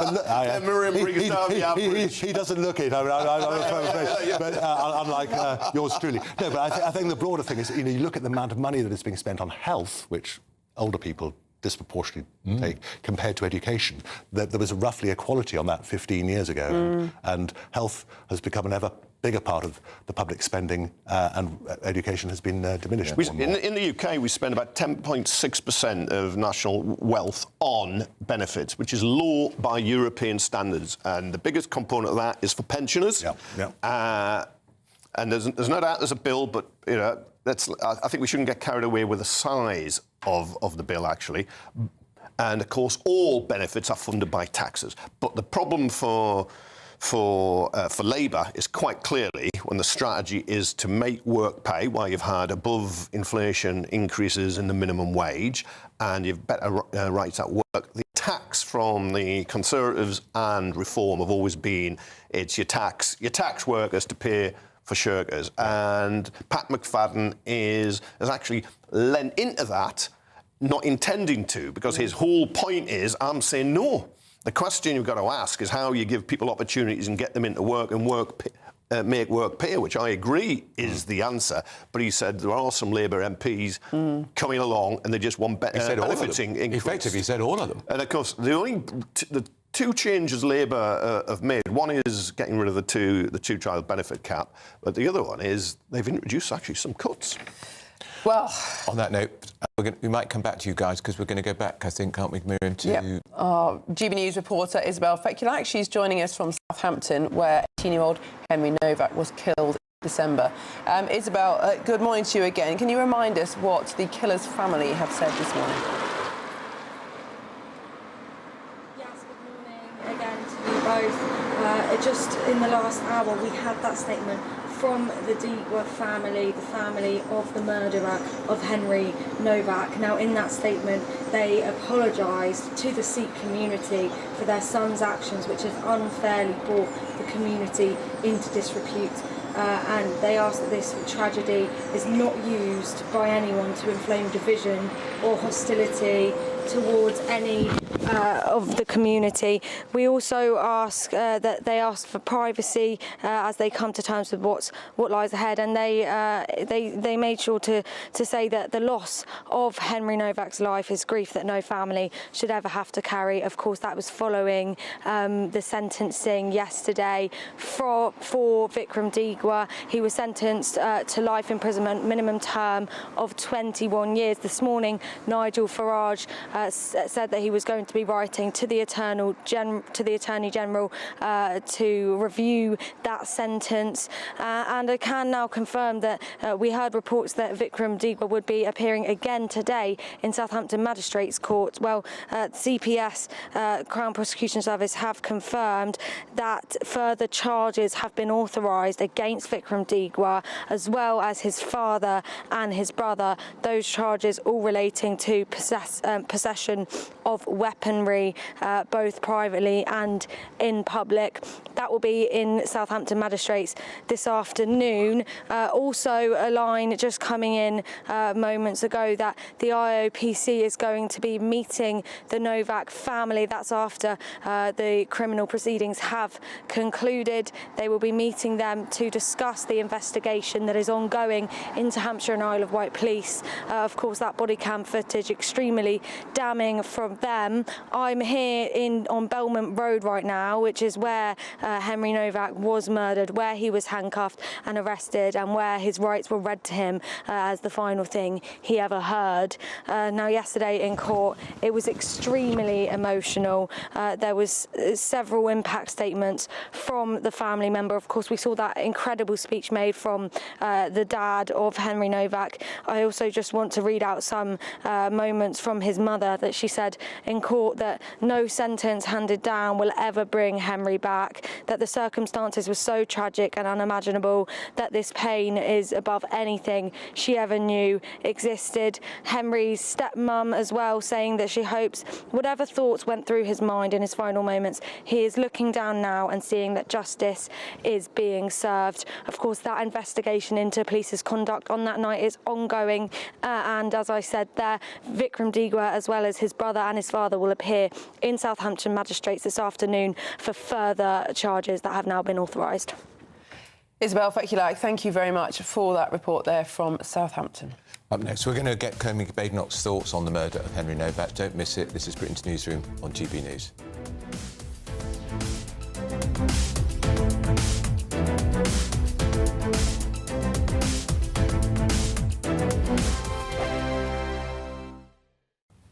Hello, good morning and welcome to the latest update from the Met Office for GB News.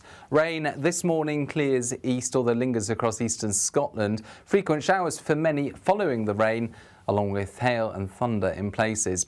Here's the main band of rain. During the next few hours, it clears its way into the North Sea, but a branch of the rain just lingers across east and northeast Scotland, and some more persistent rain for the south of Scotland. Elsewhere, frequent and heavy showers, gusty winds, hail and thunder mixed in.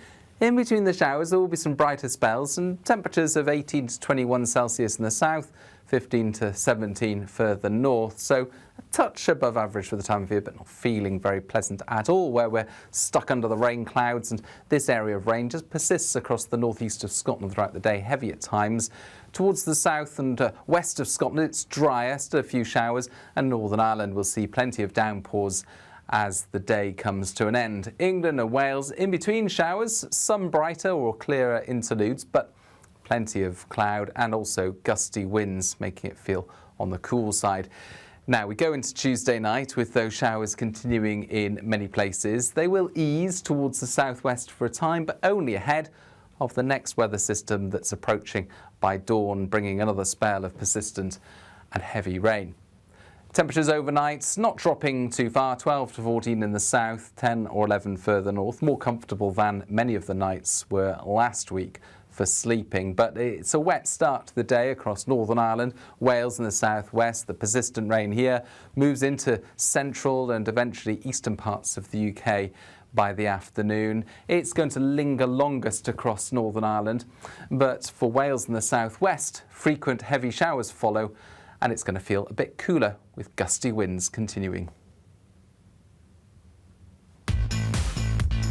5 hosts, 5 opinions, 5 fearless debates, 5 unfiltered takes on the day's news. 5 reasons not to be anywhere else on Saturday night. This is the Saturday 5. You got me. You got me good there. Britain's biggest Saturday night TV show. It's not a bad brand. Yeah. Uncensored. Very, very racy tonight. On the unpredictable. What does she say? Can you translate it for us? And always entertaining. And how can a country go from being led by William Wallace Saturday nights from 6 p.m. only on GB News, the People's Channel. Britain's news channel. You're going to want to stay tuned, trust me. As soon as it hits 11 and the headlines come in, Late Edition brings you the breaking news from all the front pages. because the news is going to happen. So get a head start today. Patrick Christie's tonight, Late Edition. Alex Armstrong tonight, Late Edition. From 11 o'clock every night. Only on GB News, the People's Channel, Britain's news channel.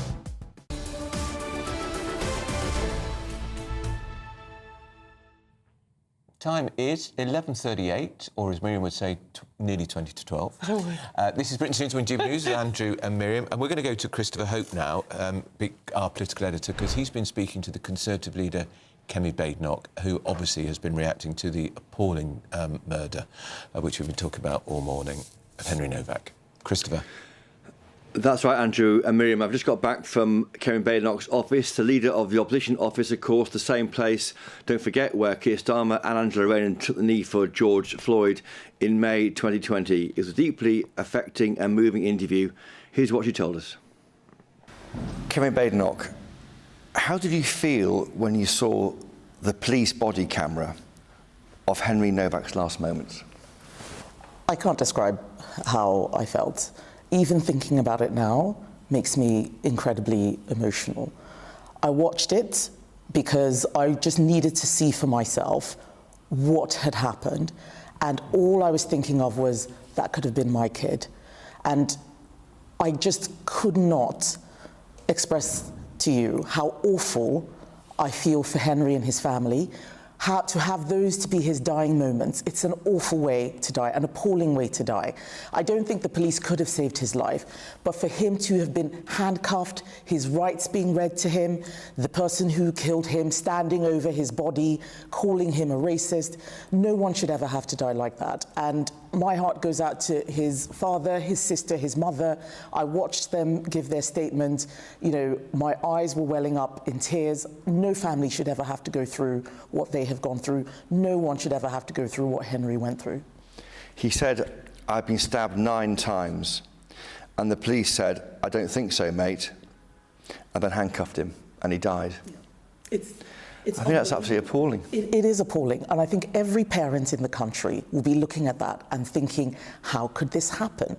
And what I see now is a state and state bodies, police, who don't know how to do the right thing anymore. Where is the common sense? That is what I'm about. I'm about common sense.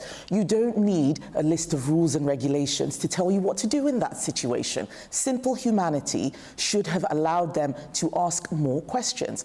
And I do think that part of the problem is the training that the police have been given, all of this nonsense that came in after the Black Lives Movement, these race action plans. As a minister, I wrote to public authorities, all public authorities in the country. I had multiple meetings with the National Police Chiefs Council, with the Met, with the Association of Police and Crime Commissioners, saying that this thing that they're pushing is just a different kind of racism.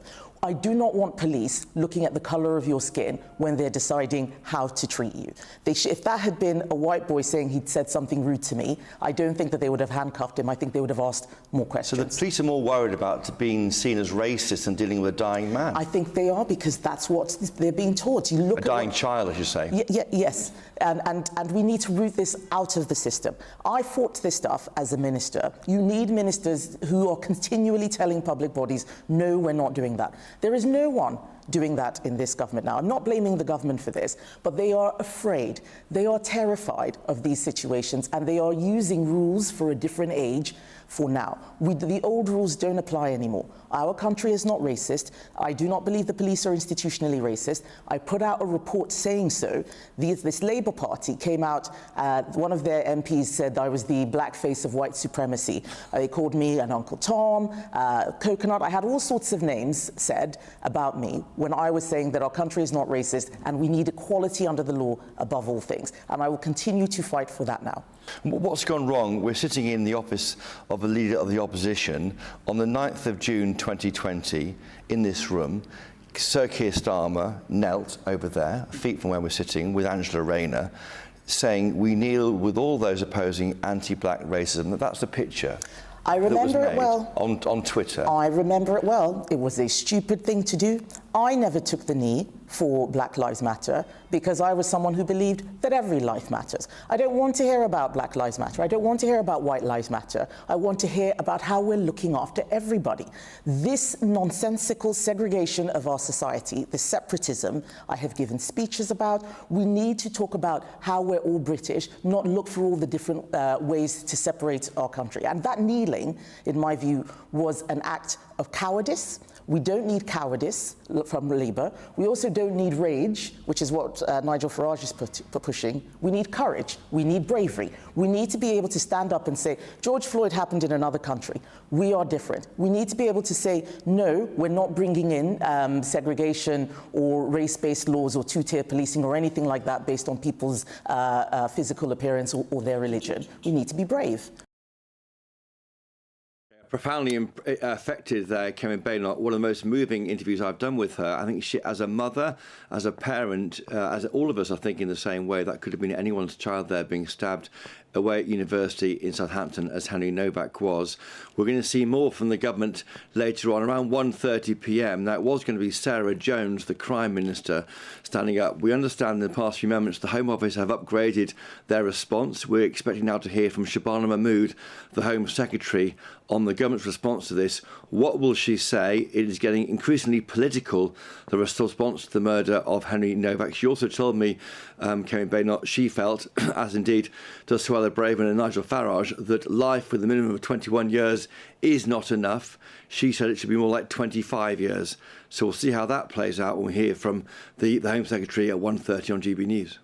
Christopher, I'm really glad to hear that, because I said right at the outset of this programme there is a statement in the Commons which has been ordered by the Speaker, Sir Lindsay Hall, but I said I was pretty astonished. It wasn't even going to be a Cabinet Minister giving it. It was going to be an obscure policing minister called Sarah Jones. Yep. I'm glad it's a Cabinet Minister. It should be. It should be the Cabinet Minister who is responsible for the police, which is the Home Secretary.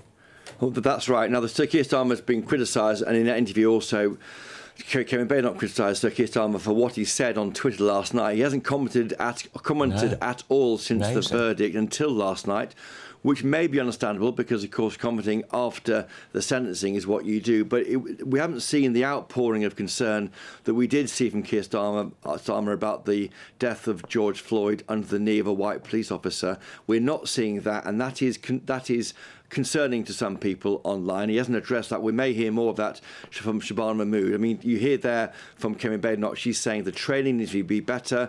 If you see someone on the ground who says they're being stabbed, believe them, don't cuff them and say, I'm not sure about that, mate. It's totally ridiculous. Again, on this statement later on today, it was announced by the Speaker last night. That's unusual.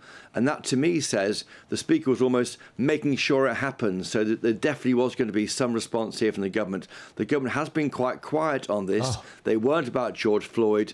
I think people want to know why. Absolutely right, Christopher. They are tone deaf. Absolutely. They are just one single tweet from the Prime Minister. Yeah. Nothing from Rayner, who took the knee. The Prime Minister took the knee, he was leading the opposition then. And a murder that has shocked and appalled the nation and the way the police have handled it.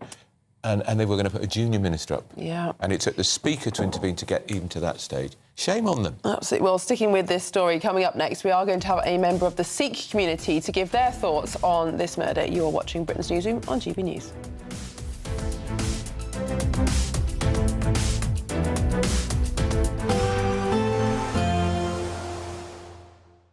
You're looking happy. Well, the forecast looks good. So you've sorted the travel insurance then? All Clear Travel Insurance sponsors GB News Travel Destinations Forecast. Heavy and thundery rain will move through parts of Italy as well as Croatia during the middle of the week. Fine in Spain, but breezy for Madeira and the Canaries. Actually, more breezy than it usually is at this time of year. But across much of Spain, as well as Portugal, some warm sunshine. Balearics faring well. Likewise for Corsica and Sardinia. Here's the rain through Croatia and Italy. Some very heavy thunderstorms expected, only slowly easing Thursday, Friday. All Clear Travel Insurance sponsors GB News Travel Destinations Forecast. From cold mornings to warm family brunches. From football to tennis in the car. In the kitchen. GB News Breakfast is there. with the stories you need and the conversations that matter. Anyway, let's talk business. Well, it has been a historic night in British politics. It's astonishing, isn't it? We're here again to start your day just right. GB News Breakfast. Every morning from 6 a.m. Only on GB News. Britain's news channel. GB News Breakfast. Every day from 6 a.m. Just talk us through, if you would, because it is fascinating, just the level, the intensity of the bombardment that London, in particular, was facing during that period of time. How long did it last for, and, you know, how intense was it? Thank you, Mark. Hi again, Anne. Nice to see you. Lovely to see you. The whole point about the book, Mark, is that you mentioned London there, and of course, that's the reality of what most people think. They think London, a few months between around Christmas 1940, that was the Blitz. But that's not the story that I'm telling. I'm telling the story that, you know, GB News would tell, which is the story of the whole nation. So not London, we're talking about Coventry, people will remember that. We're talking about Glasgow, we're talking about Aberdeen, we're talking about Exeter. And I'm telling the story of the war. So yes, thousands were killed in London during those few months, dreadful months in around Christmas 1940. But 60,000 civilians perished during the whole course of the war. And again, we talk about when the Blitz started, when the Blitz ended. If you were being bombed in Glasgow or you are being bombed in Newcastle, so that image you've got on screen now is my mum's hometown. That is the picture of an air raid shelter in my mum's hometown. And if she'd been in that shelter, I wouldn't be with you today. But I found a survivor. Where is it?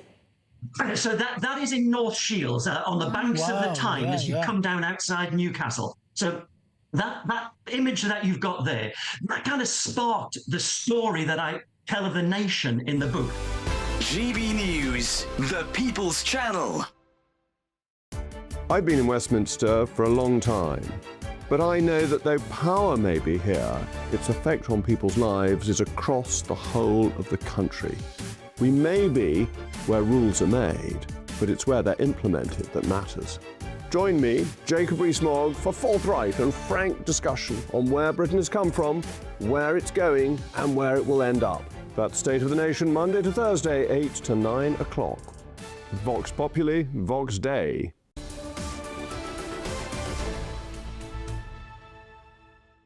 Welcome back. The family of Henry Novak's killer have apologised to Henry's family, saying that they should never have had to carry that grief. We're going to talk to Aman Bogle, who is well known to GB News viewers and listeners and a regular on this programme. Aman, this is the judge has criticised the impact this has had on the Sikh community. We know that this was just a brutal killing. It's nothing to do with his religion. Can you explain, and do you think it's still permissible that members of the Sikh community are permitted in law to carry a small ceremonial dagger? Well, first of all, may I say, watching that harrowing footage last night from the police body cams, you know, I felt physically sick. Physically sick. The police brutality handed out to this innocent, kind young man, Henry Novak, at the hands of our two-tier police.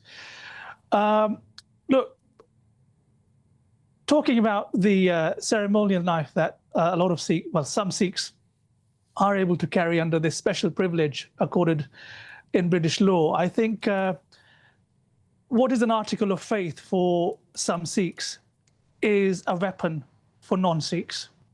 And I think our country, Britain, is built on equality before the law. And we must all be equal before the law. But ultimately, look, as you say, this is a brutal, evil crime by someone who, as the judge rightly said, brought shame on the Sikh faith, on Sikhs everywhere, simply because 2 times a day, Sikhs pray for the well-being of all humanity, of everyone, of our nation. and to go against the very core teachings of Sikhism. This man has completely brought shame, not just to his family, but to the Sikh faith. And it has deeply, deeply anguished and agonized me as to how a Sikh could commit such an evil crime. Well, Aman, thank you so much for joining us this morning and for giving us your thoughts. And Andrew, I mean, it's just such a tragedy, but it does seem clear that the murderer it was nothing to do with his faith. It was just a violent psychopath. 21 years, by the way, is his sentence. It's not long enough, and I suspect it will be referred to the Court of Appeal and should be longer. So I'm sure there's going to be much more about that coming up on Good Afternoon Britain with. And we'll carry on talking about it, and it's going to be a common statement later today with the Home Secretary is now stepping into the breach, Shabana Mahmood taking over from a more junior minister, which is the right call by the government, but I think it's pretty shocking. Right. And it took the Speaker to intervene to get him to agree to this statement. We've had interventions from Nigel Farage, from Kemi Badenoch, but nothing significant yet from the Prime Minister apart from a tweet. I'm sorry, no, tone deaf in number 10. That's it from us. Mark and Emily are next.